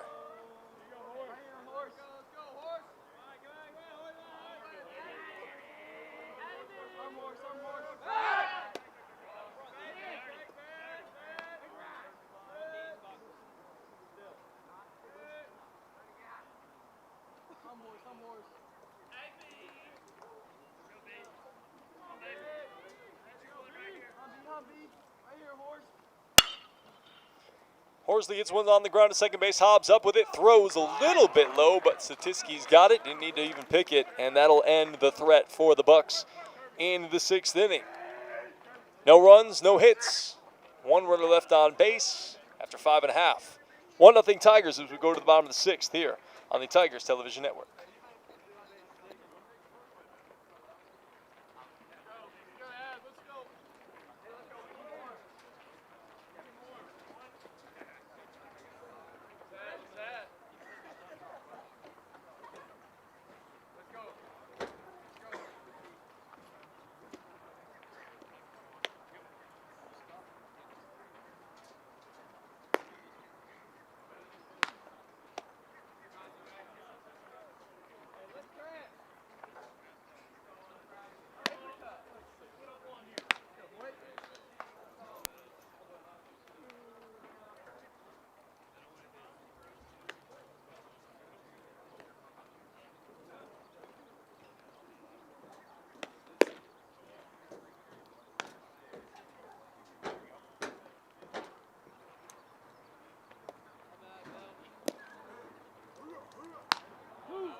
Matthew Meadows continues on here in the 6th inning. Again, surprised that he's still out there with the long delay, but coach said if you're feeling good, we'll stick with you. Shot to the shortstop. Smith up with it, throws on the backhand, and in time. Hell of a play by Tyler Smith, and then they throw it over his head. Just kind of kills the momentum when you can't properly throw the ball around the diamonds. But still, a shot off the bat by Logan Smith. Again, lucky he had the catcher running. Able to glove it, get up, and make a strong throw to the first baseman, Boguera.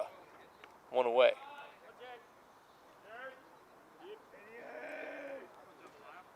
And that one's laced. Not going to be able to catch that one. That one won't get in the gap as well, as that one's hit on an absolute frozen rope and gloved by Holden in left.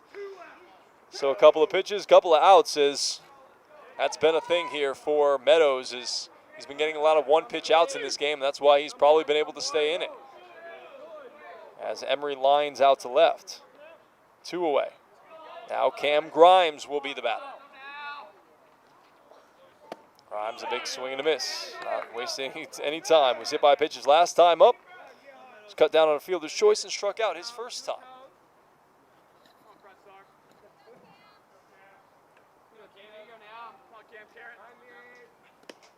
That one skips in to Birdsong. 1-1.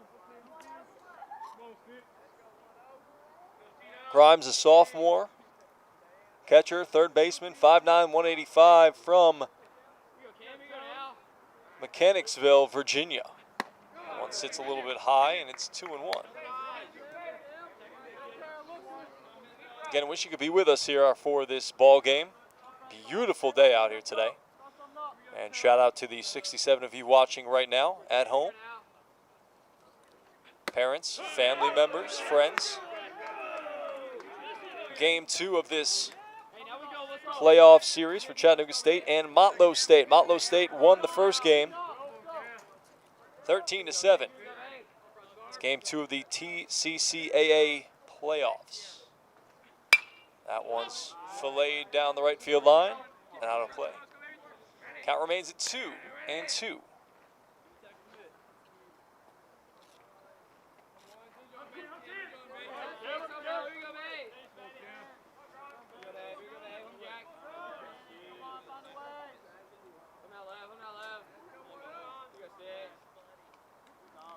Two-two pitch, swung and a missed by Grimes. Meadows staring a little bit at Grimes as he walks off the mound. He's feeling good, as he should. He's been in control for most of this game. The only time he gave up a run was by his own doing. He'll probably kick himself if that's what cost him in this one. It's 1-0 here as we've completed 6 at Tiger Stadium here on the Tigers Television Network.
Now we head to the top of the 7th inning. Ryan Lobus on for his 3rd inning of work. He's worked well so far in this one as he misses up there at 21. To the leadoff batter, Brantley Holden. It'll be Holden, Connolly, and Bagura here from Motlow State and the Bucks. Kicking the pitch from Lobus, a breaking ball. He doesn't move. Oh, wow, they're saying that he leaned into it a little bit. And Lobus says thank you for finally making a call on that.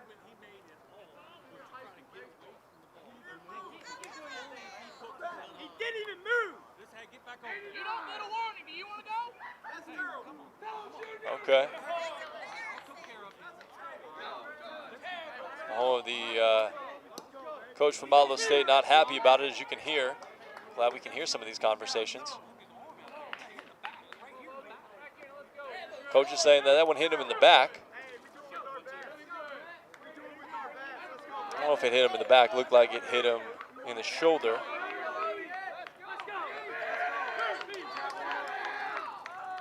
Lobus with the 1-2. Swing and a miss, and he struck him out. And he'll give himself up. And Holden not too happy about that last at-bat.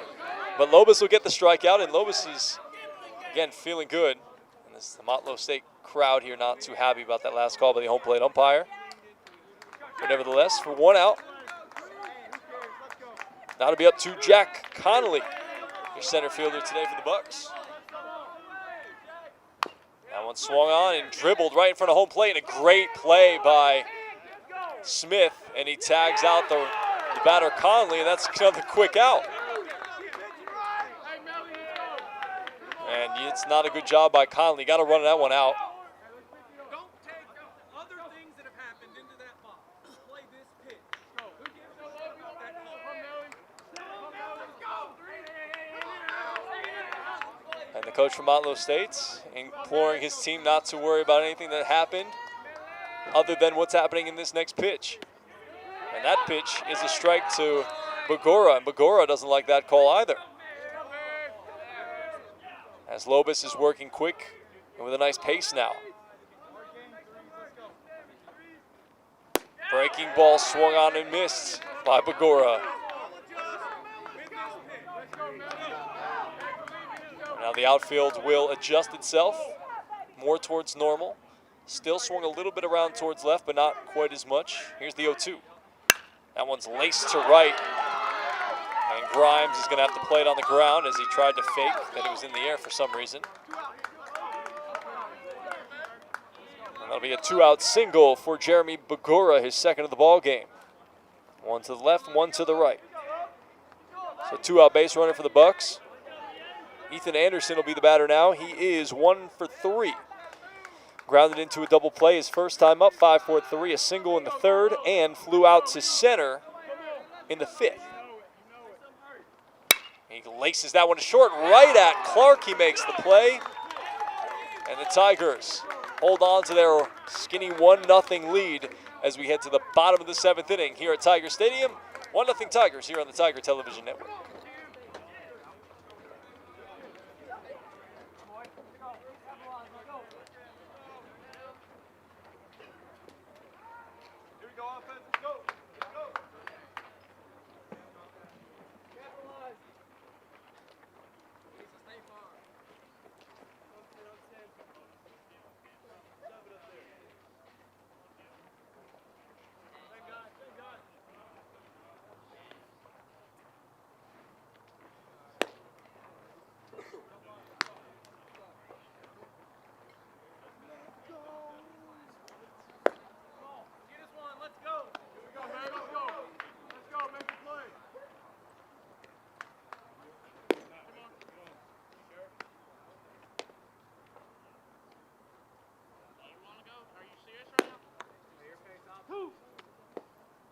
Get Dan.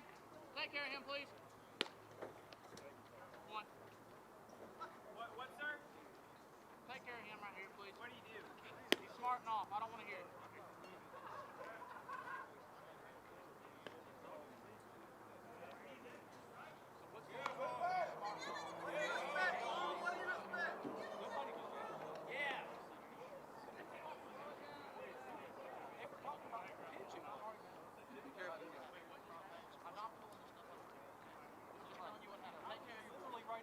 That was a breaking ball. He goes, no, it's not. I said, are you sure? Hey, he didn't say nothing.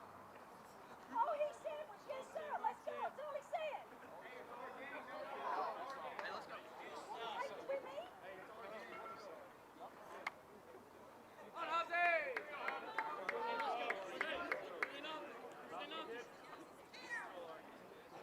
Come on, Meadows, let's go, kid. Hey, Meadows.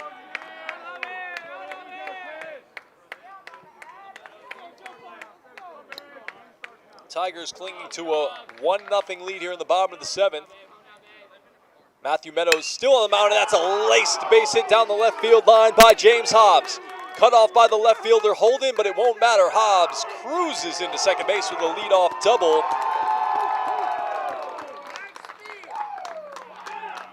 And the Tigers have been aggressive against Meadows all day long, and it hasn't hurt Meadows. He's been able to get a lot of one-pitch outs. But that time, Hobbs was ready, and he laced one down the left field line for a leadoff double.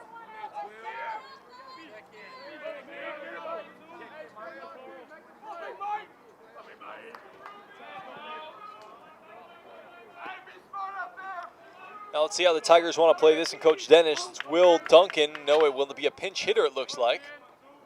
What do we got there, Connor? Michael Spear.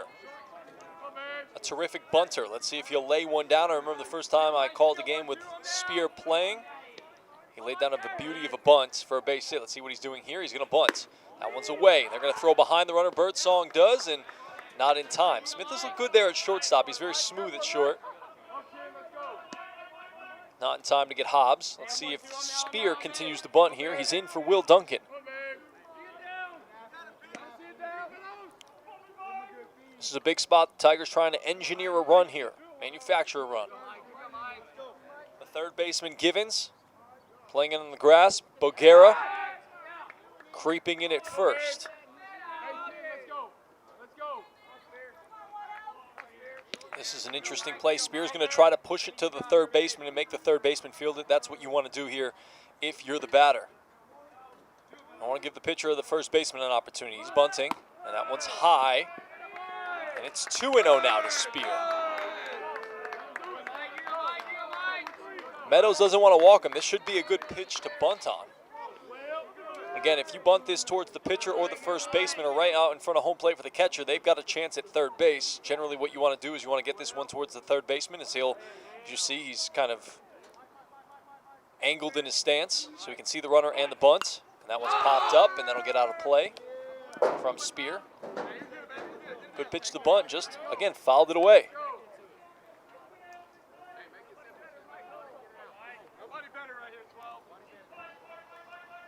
Spear brought in to do a job, see if he can get the bunt down. This would be huge for the Tigers to get a potential insurance run 90 feet away.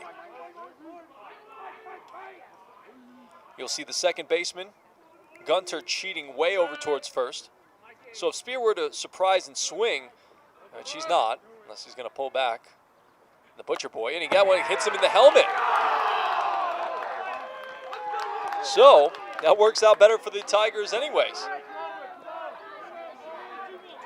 As I don't know if the pitcher said something to the umpire because he's walking out there. Wasn't sure if he was upset because he felt like he ducked his head into that pitch. But either way, it's an HBP for Spear. And that'll put runners on first and second, nobody out now. All right, well, what happens with Hayden Hunt? If you're bunting with Spear, do you bunt with Hunt to try to put runners on first or second and third? You want to avoid the double play, of course, here. The Bucks still thinking that they're going to bunt. You see the third baseman Givens with the angled stance. And Meadows stepping off, trying to get on the same page with his catcher. Boguera will play in on the corner again. Smith playing in the pocket of Hobbs at second base. See if Hunt is bunting. He will. And he offers. And that'll be strike one. So we'll see if Coach Dennis wants to put it on again. Hunt in the ball game is 0 for 2. Ground out to second and a fly out to center. He's ended both the second and the fourth inning with those results. Trying not to end the inning here with a triple play.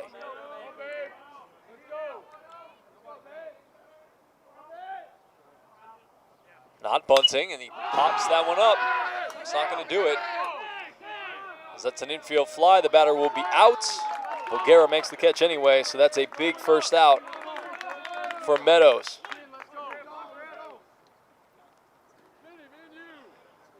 And now Griffin Clark will be the batter. Can't imagine that they're going to bunt with him here. But could be an option if you want to give your best hitter and your hottest hitter, Lyndon Weaver, a chance with runners on second and third. The Tigers haven't been able to put down a bunt yet. Not bunting. And one thing you'll notice about Clark if you're watching is that when he goes to take his stride, his back elbow will leak down a little bit. That's not good as a hitter. You don't want your back elbow leaking down too soon on the toe touch. But doesn't matter as that one's a base hit. Hobbs coming around third. He'll stop because that one was hit pretty hard right towards the left fielder. So a base hit by Clark. And now the bases are loaded full of Tigers with Lyndon Weaver coming up to the dish. So Spear moves up to second. Hobbs at third. Again, one down. Looks like we're going to have a visit from the pitching coach.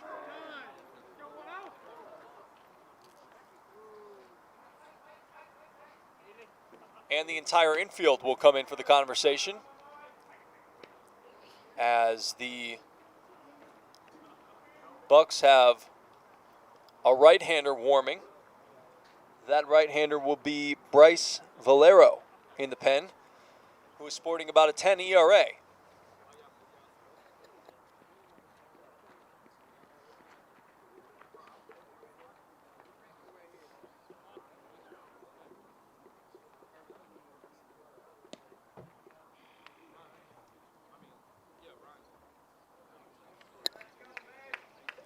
to give an opportunity to Meadows to work out of this jam. He got himself in it, going to try to work himself out. Regardless, this is probably going to be the final inning for Meadows, no matter what happens here. If he can't get Weaver, I'd have to imagine they're going to pull him. But if he can wriggle out of this jam, this is probably going to be the last inning for him. Weaver 2 for 3 in the ball game. A triple, a double, and a fly out to right in his last at-bat.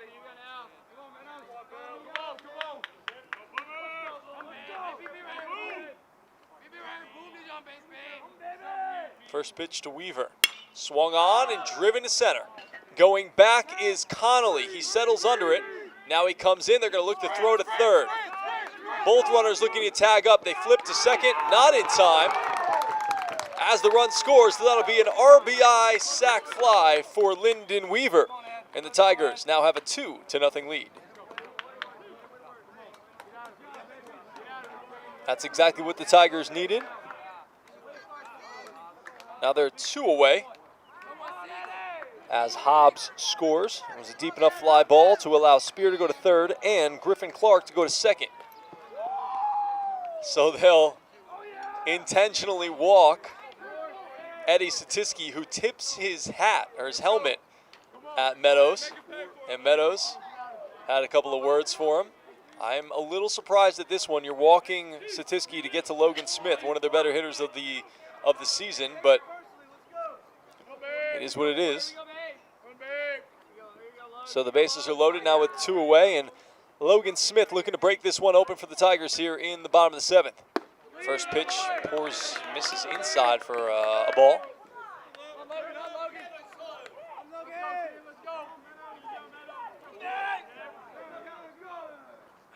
That one's laced to center. Coming in is Connolly, now going back, and he'll make the grab to retire the side. The Tigers leave them loaded, but they do get a run. 1 run of insurance could be big and loom large in this one, as it's been mostly a pitcher's duel. Although both pitchers have gotten themselves in some trouble in this game. In the inning, the Tigers again scratch a run. They lead 2-0 as they continue here on to the 8th inning on the Tigers Television Network.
Lobis will continue on here in the 8th as the first pitch goes to the backstop. Ball 1. Again, Greg Larnard here on the call with you this afternoon. Thanks for hanging with us, even though we had a bit of a break in the action with one of the umpires sustaining a concussion. Fastball misses away, and now it's 2-0. It'll be 5, 6, 7 for the Bucks. Bryson Givens first up, then Tyler Smith and Wells Gunter here in the top of the 8th inning as the Bucks trail by 2. That one misses away, and now Lobis, for a rare time this afternoon, as he's on for his 4th inning of work, is behind after the Tigers scratched one in the bottom of the 7th. See if Lobis can fill it up. And he does there, and that's 3-1.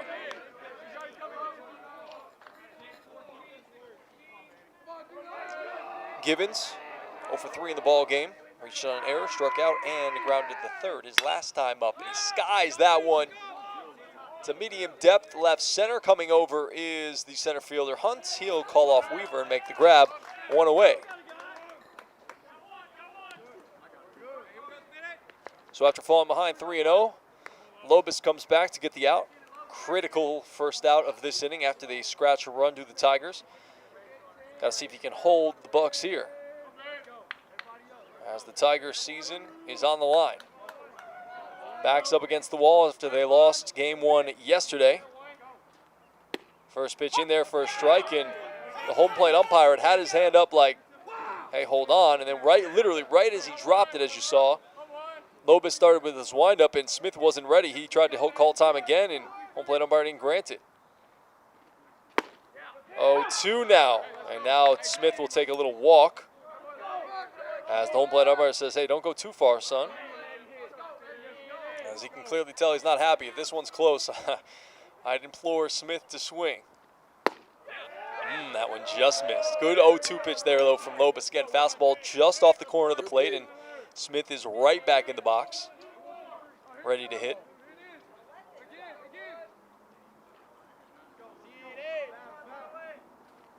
Breaking ball, and Smith able to hold up. They check it. He clearly did not go.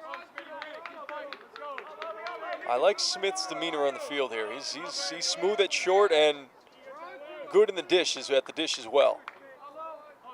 He's shown a propensity to hold up on those breaking balls. Here's the 2-2. Fastball just misses wide. So Smith putting together a good AB here after falling behind 0-2. See if Lobis can reel him in. Here's the payoff pitch. That one's a breaking ball that's popped up, and that'll get towards the tennis courts. Just shy of the tennis courts down the 3rd base line. So the count remains full at 3-2. Smith right on the plate. He's got his toes on the white of that right-hander's batter's box. If I'm Lobis, come right inside to him as he steps off. Smith doing a little wiggle in the home plate batter's box. 3-2. Breaking ball waved on and missed. A nice pitch there, a wipeout slider from Lobis to get Smith chasing, and that's 2 away. That'll be up to Wells Gunter.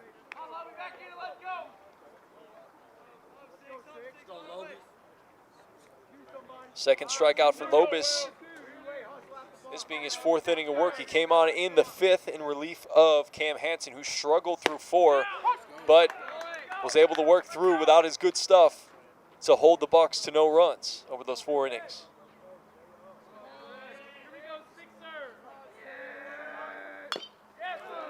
That one's fouled off at home plate, and now it's 0-2 on Gunter. Gunter 0 for 2. He was hit by pitches last time up.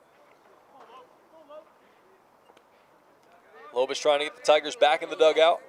See if they can get a couple of more insurance runs. As we're in the top of the 8th. 2-0 Tigers. Here's a pitch. Breaking ball, flared off towards the right, and staying alive is Gunter. As that one hits the cart path and bounces away.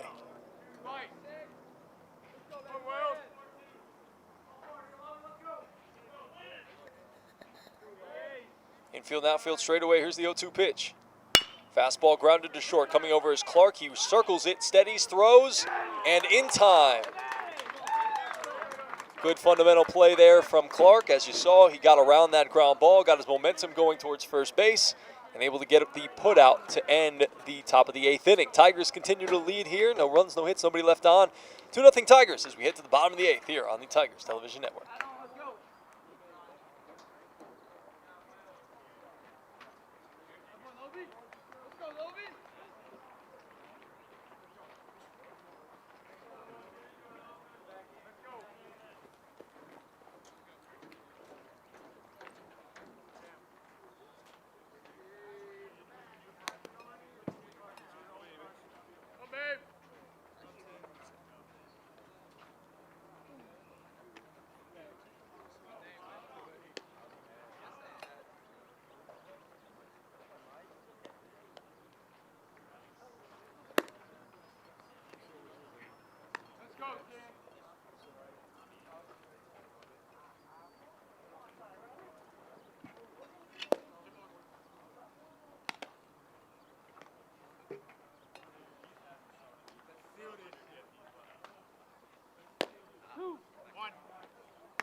On to the bottom of the 8th, and first batter up, Emery flares one to second base, and making the catch is Gunter for the first out of the inning.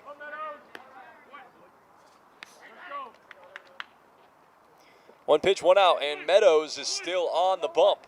Again, surprising after that long break, and then a lot of stressful pitches, and now there's nobody even warming up. In the pen, and that one's grounded to third hard.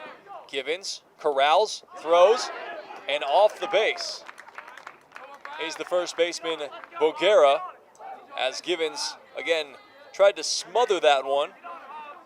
Had to pick it up with his bare hand and rush the throw, and it was not in time. Do we give him an error on that one? Yes? Did you give him an error? Yeah, an error. Yeah, that's what I thought. That's what I would have given. I just checked what you gave him. E5 on that one. Grimes ahead, on base. He's on board at first base. Now there's somebody throwing quickly. I think that's still Valero down there in the Bucks pen.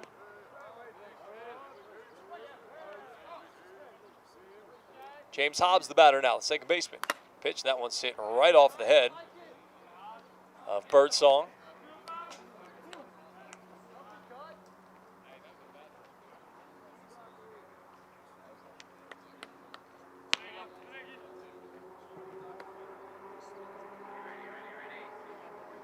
No runs, 3 hits, 2 errors for the Bucks. 2 runs, 5 hits, and 2 errors for the Tigers.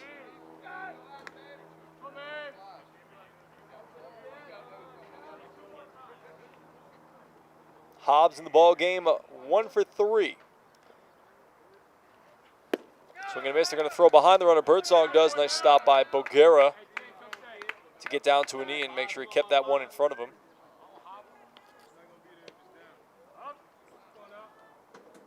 Oh, and 2.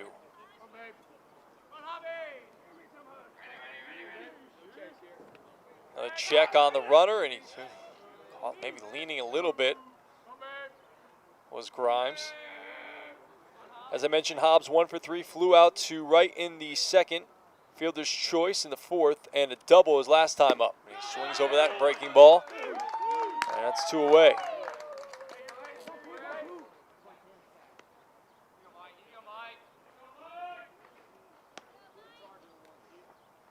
Fourth strikeout for Meadows in this one. Again, hasn't struck out a lot of guys. It's because he's had so many one-pitch outs in this game. A lot of contact. There goes the runner, Grimes. Nice pitch to throw on from Birdsong, but not a good throw from him. He rushed it a little bit. So Grimes credited with the stolen base.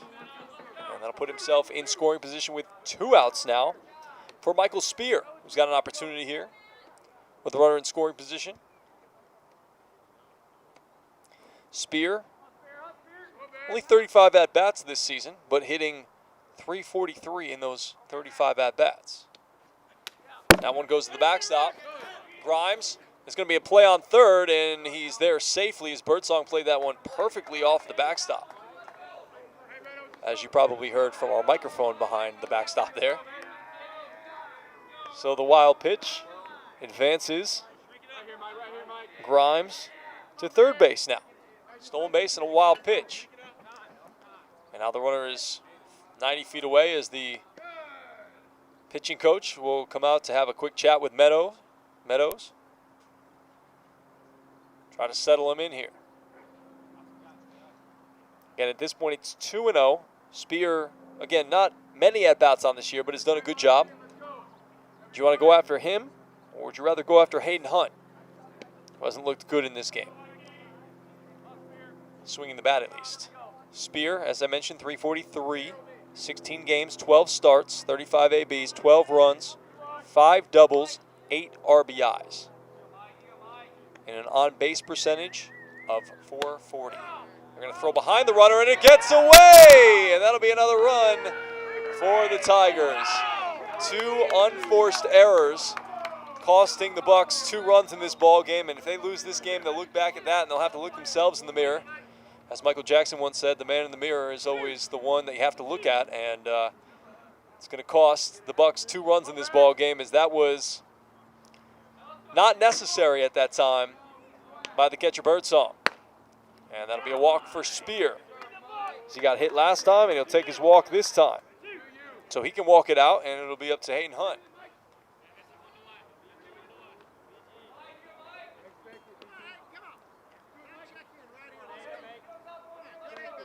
Here we go, 8. Here we go, 8. Two away. Meadows, it seems like they're going to ride him all the way unless... I would imagine if Hunt gets a big hit here, then they'll probably pull him. As now you can tell he's getting a little fatigued because the ball is getting up on him a little bit. Losing a little bit of command. If he doesn't get Hunt, I'd have to imagine they'd pull him here. But we'll see. Outfield, infield, straight up against Hayden Hunt, who's 0 for 3 in the ball game. Spear leads off first. One's in there for a strike, and it's 1-1. Hunt grounded out to the second baseman in the second inning, flew out to center in the fourth, and then popped up in the seventh to the first baseman. That was a big spot because there was 2 runners on.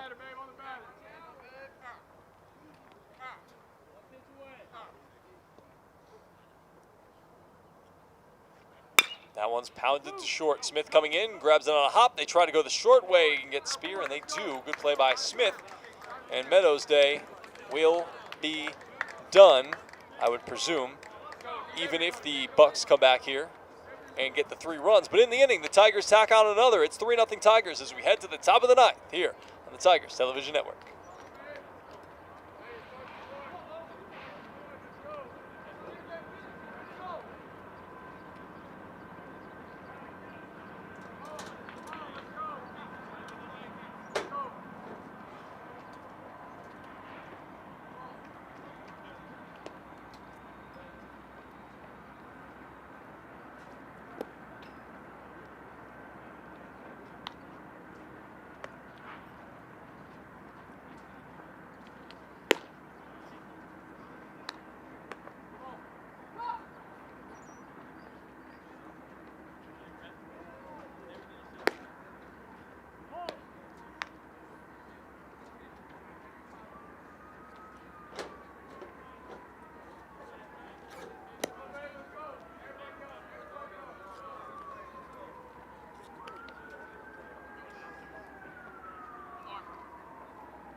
We head to the bottom of the ninth inning.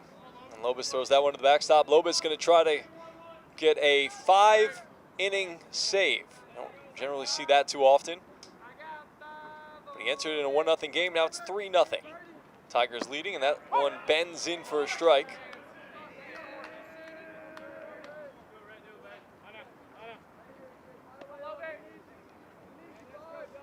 He will contend with the bottom of the order for the Bucks. 8-9-1, Rhett Birdsong, who just cost the Bucks a run in that last inning by trying to throw behind the runner at third base instead of letting his pitcher work out of the jam. The 2-1. That one misses up. The Tigers do have some action in their pen, and Drake Robinson is going to go talk to Ryan Lobos now. As again, he's missing up a little bit. This is going to be a quick conversation, I would assume, as Smith will trot out there to meet up with Lobos and Coach Robinson. Can you guys tell who we have in the pen down there? Who? Mike Schitker. And the lefty. Is he the lefty or the righty? Tanner Moylan will be our lefty up in the pen for the Tigers. Here's the 3-1 to Birdsong, and that one sits high. Ball 4. Not the way you wanted to start this ninth inning. Trying to slam the door closed is Ryan Lobos. Leaves it open a crack there for the Bucks. Again, the back's up against the wall for the Tigers. They lost game one 13-7, trying to even the series here with a win today. That one a little bit low to Brandon Horsley. Horsley in the ball game is 0 for 1. Got hit by a pitch twice and grounded to second his last time up in the 6th inning. That one misses low, and Lobos trying to find his footing, trying to find his release point. You have to imagine if he walks or gives up a hit here, now they're going to take him out. And Lobos wanted to stay in, but coaching staff not going to let him finish. And they're going to make a change now. It's a valiant effort, though, by Lobos. Coming in for Hansen, who just didn't have it today, but was able to hold the Bucks down. And Lobos comes in, fires 4+ innings of shutout ball, and a great job by Ryan Lobos today. And what he's hoping will not be his last appearance of the 2021 season. He's not happy about himself because he wanted to finish that game off. But we'll have a new pitcher. We'll tell you about it when we come back right here on the Tigers Television Network.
All right, so our new pitcher is going to be Mike Schicker.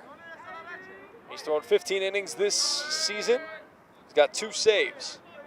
Big, tall right-hander, kicks and delivers. Deals a strike. He's got to come back from 2-0, which Ryan Lobos left him, to Brandon Horsley. Pitched 15 innings, giving up 12 hits, 4 runs, 3 earned, 2 walks, 22 strikeouts. Allowed 2 home runs, and he's pitching to a nice 1.8 ERA.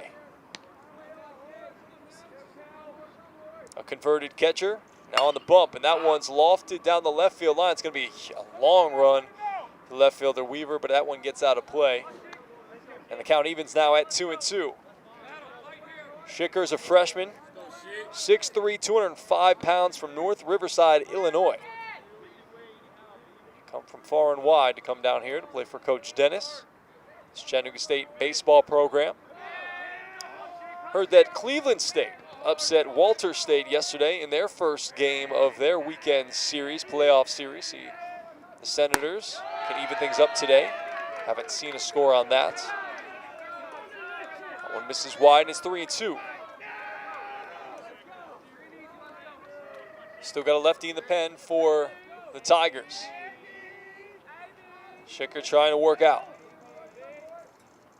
That one's laced to the middle of the diamond. That's going to be a base hit. The runner's going to go first to third as Birdsong.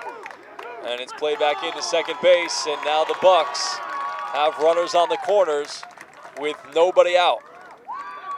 So the bottom of the lineup coming through when they needed it the most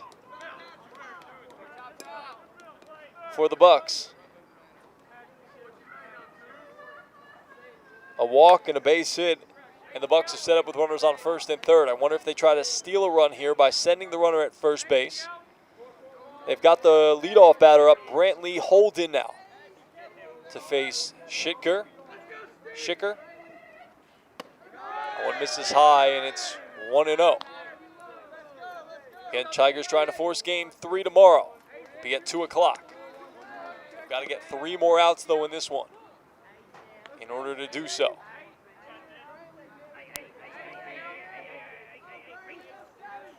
And Schicker misses low, and it's 2-0. This is a danger zone now for the Tigers.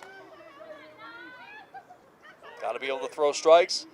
Got to be able to get outs. They will certainly trade 2 outs for a run here if they can get it. And Schicker finally finds the strike zone to Holden, and it's 2-1. Holden in the ball game is 0 for 3. Walked in the first inning, grounded to second, in the fourth, and then struck out in the 7th. Takes that one a little bit low, and now it's 3-1. Fastball, he throws 90 plus, does Schicker. Again, Grimes still playing shallow and right. Weaver playing at the wall in left. And Hunt playing somewhere in the middle in center. 3-1. That one's grounded foul towards the dugout of the Tigers down the right field line, and Schicker is back to full now.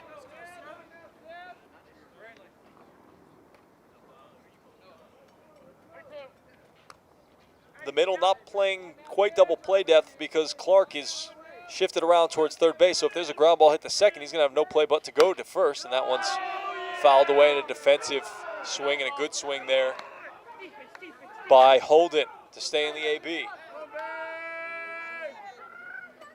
But like I said, if there's a ground ball at Hobbs at second, he's either going to have to just go to first or try to take it to the bag himself at second to cut down the lead runner. And that one hits the batter as he didn't move, didn't do anything, and Holden is on with an HBP, and that will load the bases.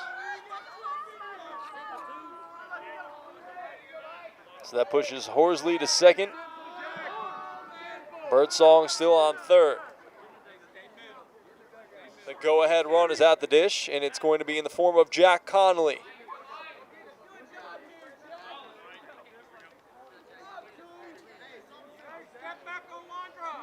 Conley with 9 home runs on the season, second on the team.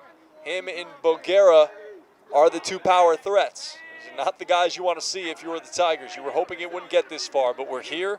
The bases are loaded, and there's nobody out.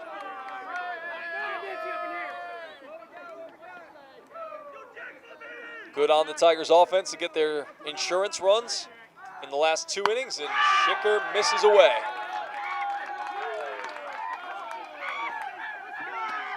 And the Motlow dugout is going nuts right now as Coach Robinson will have another stroll to the mound just to try to settle things down, but Motlow State has the rally caps out. They've got some sort of a raccoon hat, a rally raccoon hat.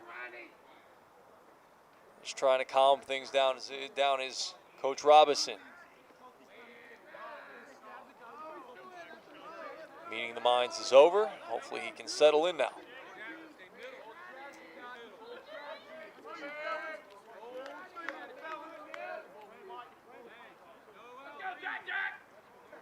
The runner on third is the responsibility of Ryan Lobis. The runners on first and second are the responsibility of Schicker.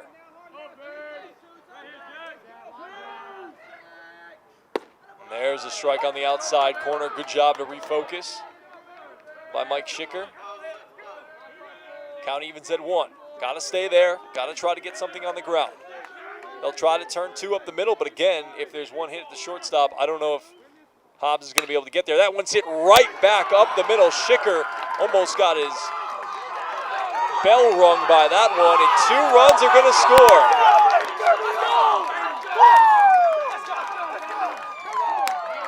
Motlow State is fired up. Tigers clinging now just to a 1-run lead. It's 3-2. That's a 2-run single by Jack Connolly. and he hit that one and hit it hard right back where it came from. I'm almost surprised that Schicker was able to get out of the way. I thought maybe it would hit him and knock it down or deflect it or something, but it literally looked like it got right through him. Like he was a ghost or something. But that's a 2 RBI single from Connolly, and now the most dangerous man in the lineup, Jeremy Boguera, is up. Nobody out still, it's 3-2. That one bounces, and Smith did a nice job to knock it down. And Boguera singled his last time up, struck out in the 5th, fielder's choice in the 3rd, and singled in the 1st. He's 2 for 4. The lead back to just a skinny run for the Tigers as their season's on the line. Trying to close things out is Mike Schicker. Here's the pitch. Another breaking ball, another good stop by Smith, and now it's 2-0 though, as Boguera was not biting. And this is the danger zone for Schicker because it's 2-0. This is going to be a good pitch to hit potentially for Boguera. You put him on, you risk putting the tying run at 3rd and the go-ahead run at 2nd. Right now the tying run's at 2nd, the go-ahead runs at 1st. Schicker trying to work out. It comes with more soft stuff, and that one slides off the plate. Motlow State's dugout is fired up. A couple of arms still working down there in the Tiger bullpen.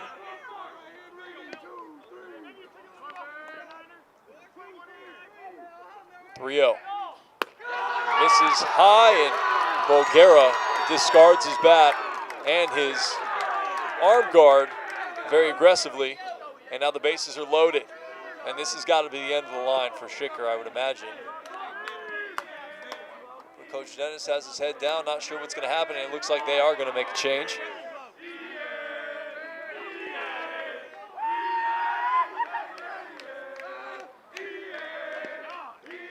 So so Holden will go to 3rd. Connolly's on at 2nd, and Boguera is on at 1st with the walk. Again, still nobody out. I don't know who they're going to go with here, either the righty or the lefty. Still hasn't been determined. I think both guys in the pen are waiting to hear, and they're going to ask for the lefty.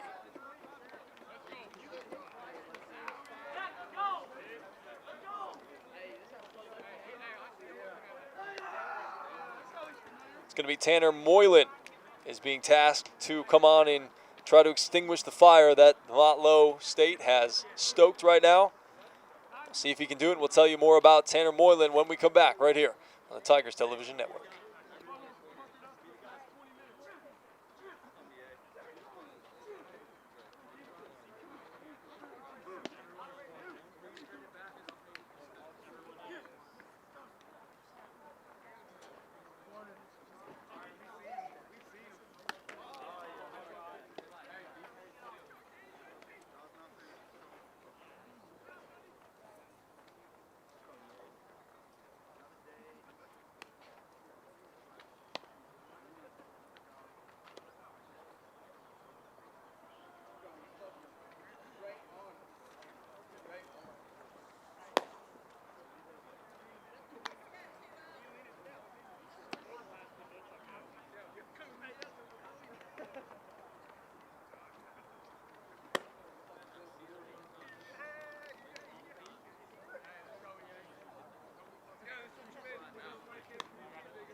All right, here we go. You like drama, you've come to the right place. Bases loaded.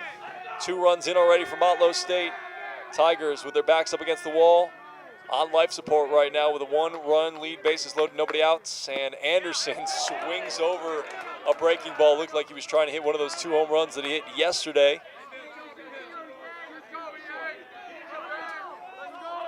Moylan, the lefty, has only appeared in 5 games this year. Has only pitched through 3 1/3 of inning.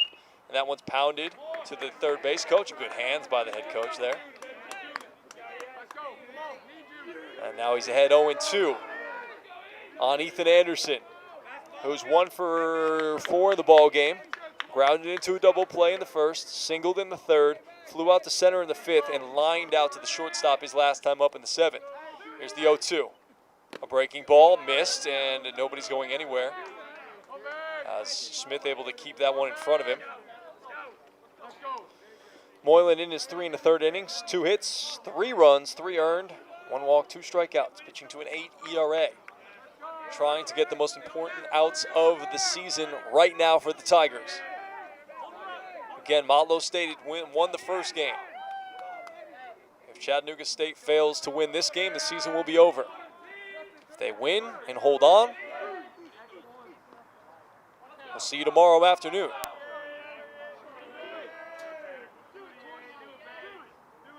The 1-2 to Anderson. Swung on and missed. Great job by Moylan to retire the first out. That's a huge strikeout for Tanner Moylan. It's exactly what he needed. All right, now 1 down, 2 left to get. Now Eddie Satiski, the first baseman, is trying to see, all right, what do we want to do here? Do you want me to come in, try to cut the run off at home, or do you want me to play back? And they're going to elect to play the corners back right now. Trying not to lose the lead, give him a couple of extra steps of depth. Now it'll be up to Bryson Givens. Givens 0 for 4 in the ball game. Oh, they're going to check it third. That is a risky play, and they're calling a balk.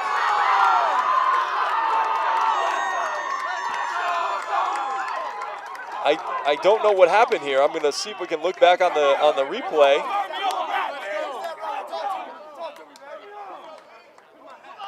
I know if you can't fake to third.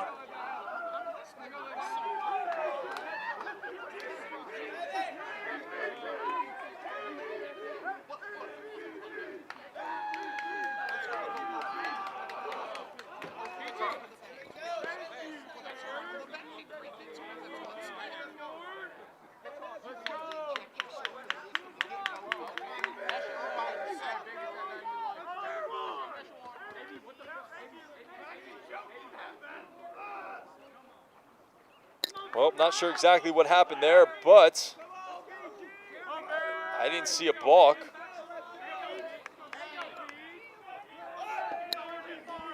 When it looked like his front foot moved first, potentially. Now we're tied at 3. That's a tough call for the Tigers. New ball game, 3-3.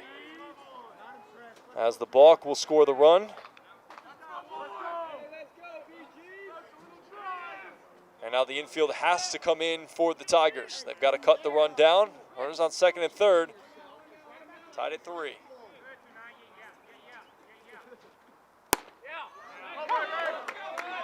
That one hits the outside corner with a backdoor breaking ball, and it's 0-2 to Bryson Givens.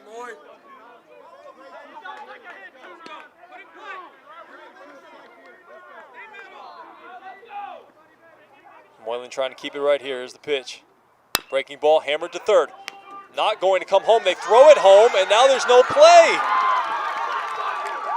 Embry didn't even take a look at the runner at third base, just assumed he was going to go on contact.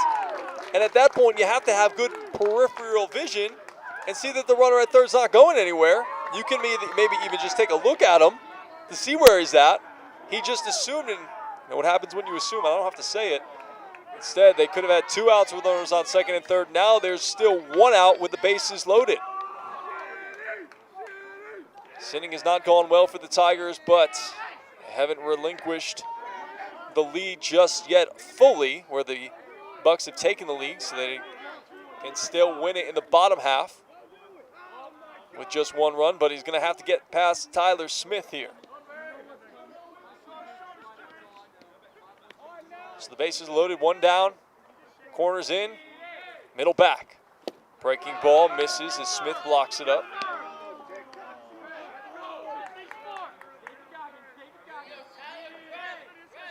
Smith in the ball game, 0 for 3 with a walk. Popped up in the second, walked in the third, popped up in the sixth, and struck out in the eighth. Another breaking ball. That one sits high to the small in stature Smith. As Moylan trying to get a good landing spot out there in the bump.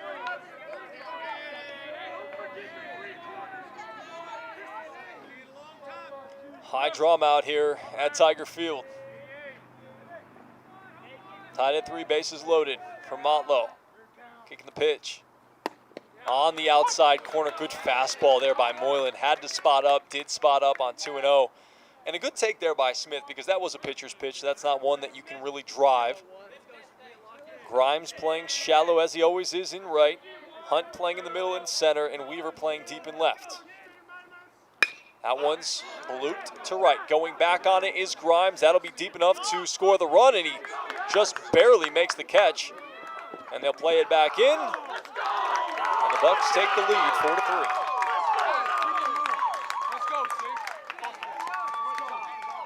That's exactly what Tyler Smith needed to do.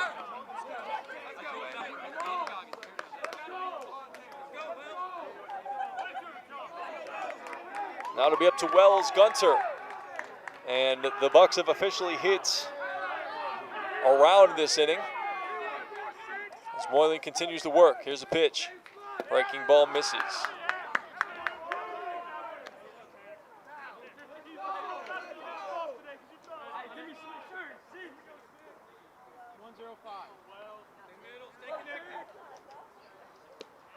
Gunter, 0 for 3 in the ball game. Was hit by a pitch. That one's grounded to third. That one will get fouled just wide of the third base bag. 1-1.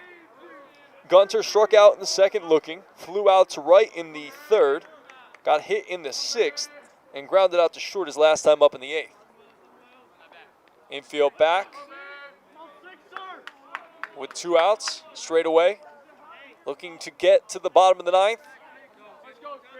Just down 1 run, chasing 1 run. See if Moylan can hold him here. Breaking ball misses on the back door, can't get it back enough. It's 2-1 now. 4 runs, 5 hits, 3 errors for the Bucks. 3 runs, 5 hits, 3 errors for the Tigers. Has been not been a clean game by any stretch of the imagination. That one's hammered to left. That'll get a couple of more runs in. As Weaver plays it on a hop, plays it back in. 2-run score. It's now 6-3 Bucks.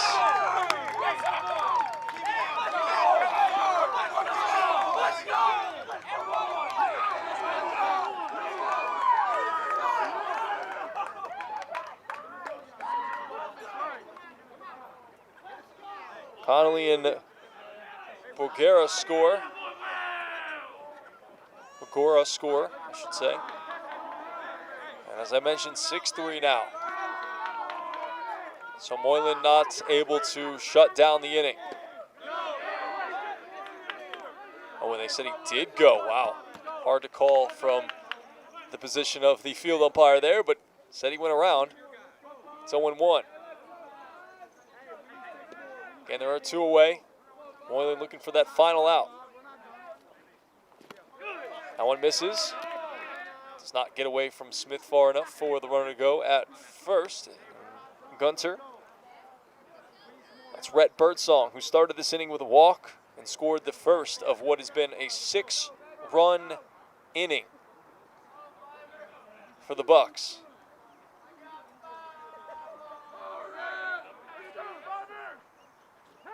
Looking to bunt, pulls it back and takes it low.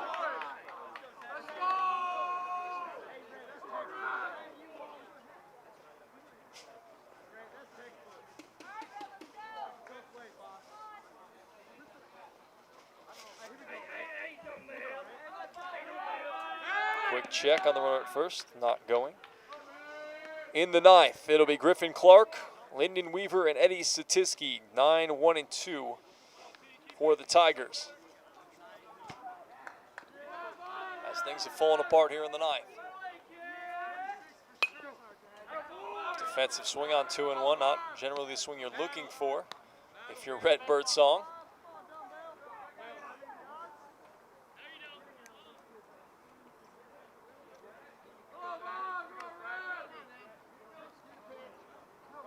Can't imagine that Matthew Meadows is going to go back out. He only does have about 90 some odd pitches. That one's lofted to center, going back, still going, and now steadying is Hayden Hunt.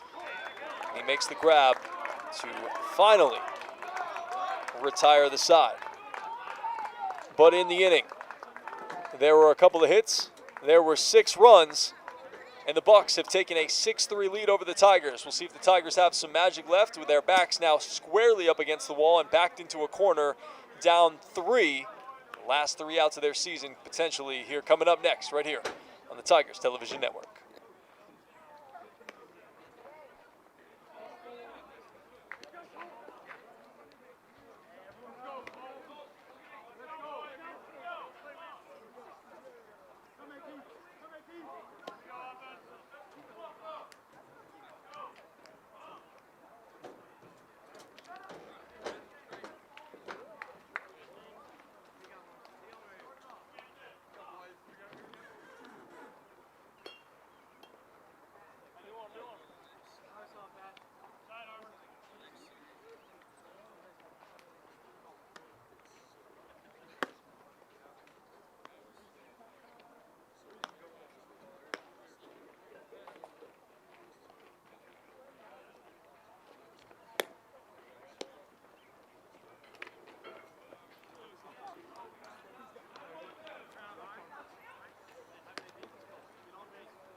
Bottom of the ninth, Tigers trailing 6-3.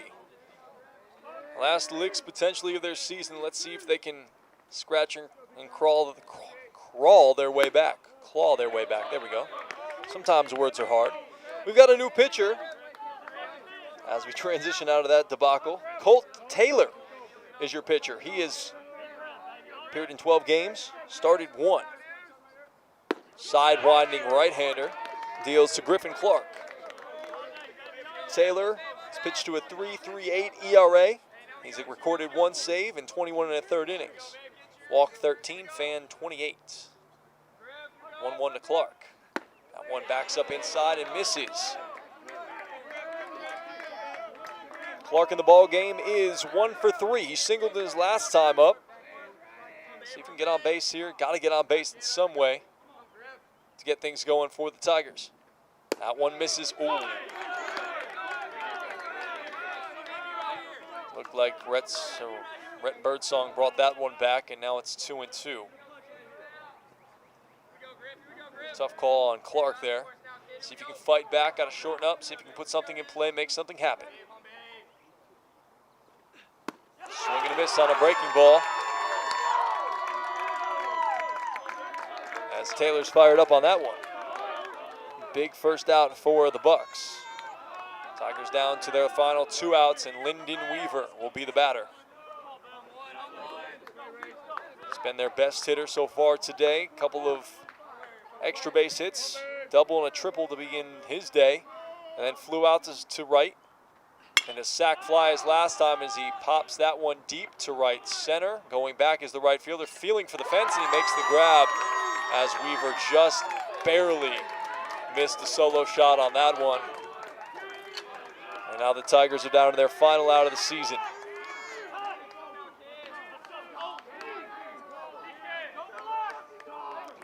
It'll be up to Eddie Satiski to keep their season alive. And Bucks won game 1 yesterday, 13-7, and come from behind fashion late. Trying to do it again today. Swing and a miss by Satiski.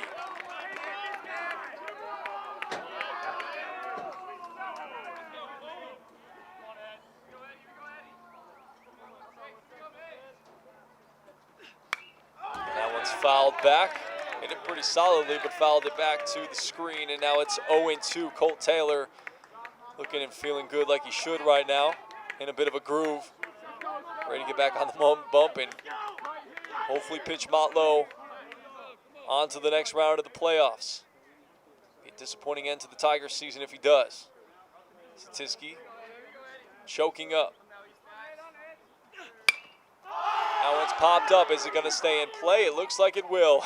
He tosses, Birdsong tosses the helmet right at the catcher. And Colt Taylor will celebrate on the bump of the Tigers on their fields. And it does not feel good for sure as they give the Buck sign right at the Tigers dugout. So that'll end the season for the Tigers. They lose 6-3. And it was a tough one for the Tigers as Cam Hansen, the starter, just didn't have it, but he was able to fight through 4 innings and keep the Bucks off the scoreboard. Through 4, then we had a bit of a delay. One of the home plate umpire sustained what would be a concussion. So we had to wait for about 45 minutes to an hour to get another umpire here. And once they did, Matthew Meadows, who you thought for Motlow State might not return, he returned and continued to pitch really well. But the Tigers were able to get a couple of runs late in this game in the 7th and the 8th, single run each, and they can increase their lead 3-0 until the top of the 9th. When Motlow State would face Ryan Lobus, and starting off the inning, he walked Rhett Birdsong and then went 2-0 to Brandon Horsley. That's when he got the hook, was taken out after a brilliant 4+ innings in relief. Was not able to finish the job, was upset with himself, and then Michael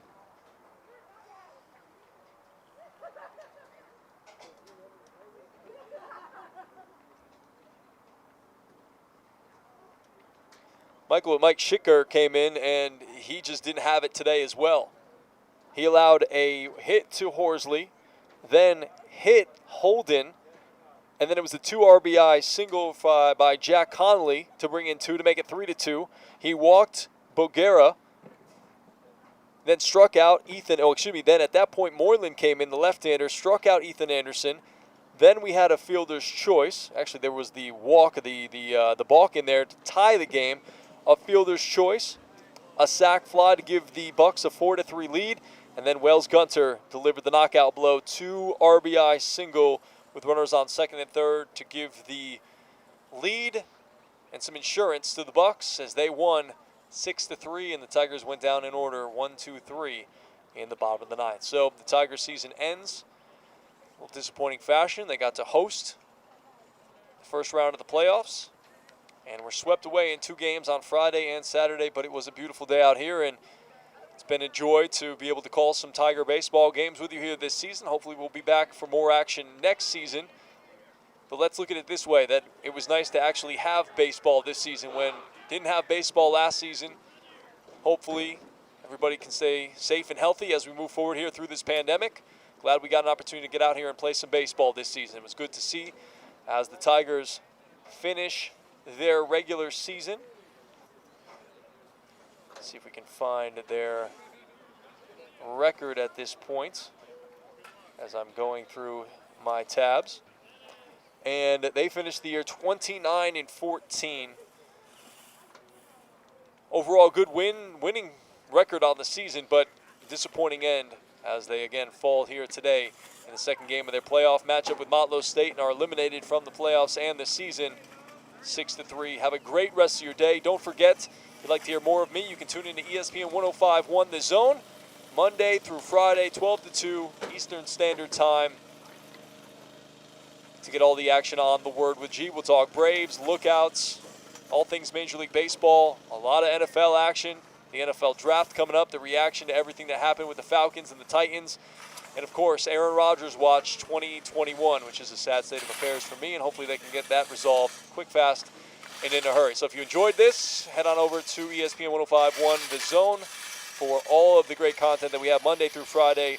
12 to 2 is The Word with G with me, and then we have Press Row with Wells Guthrie and David Pascal, 3 to 6 every Monday through Friday in the afternoons.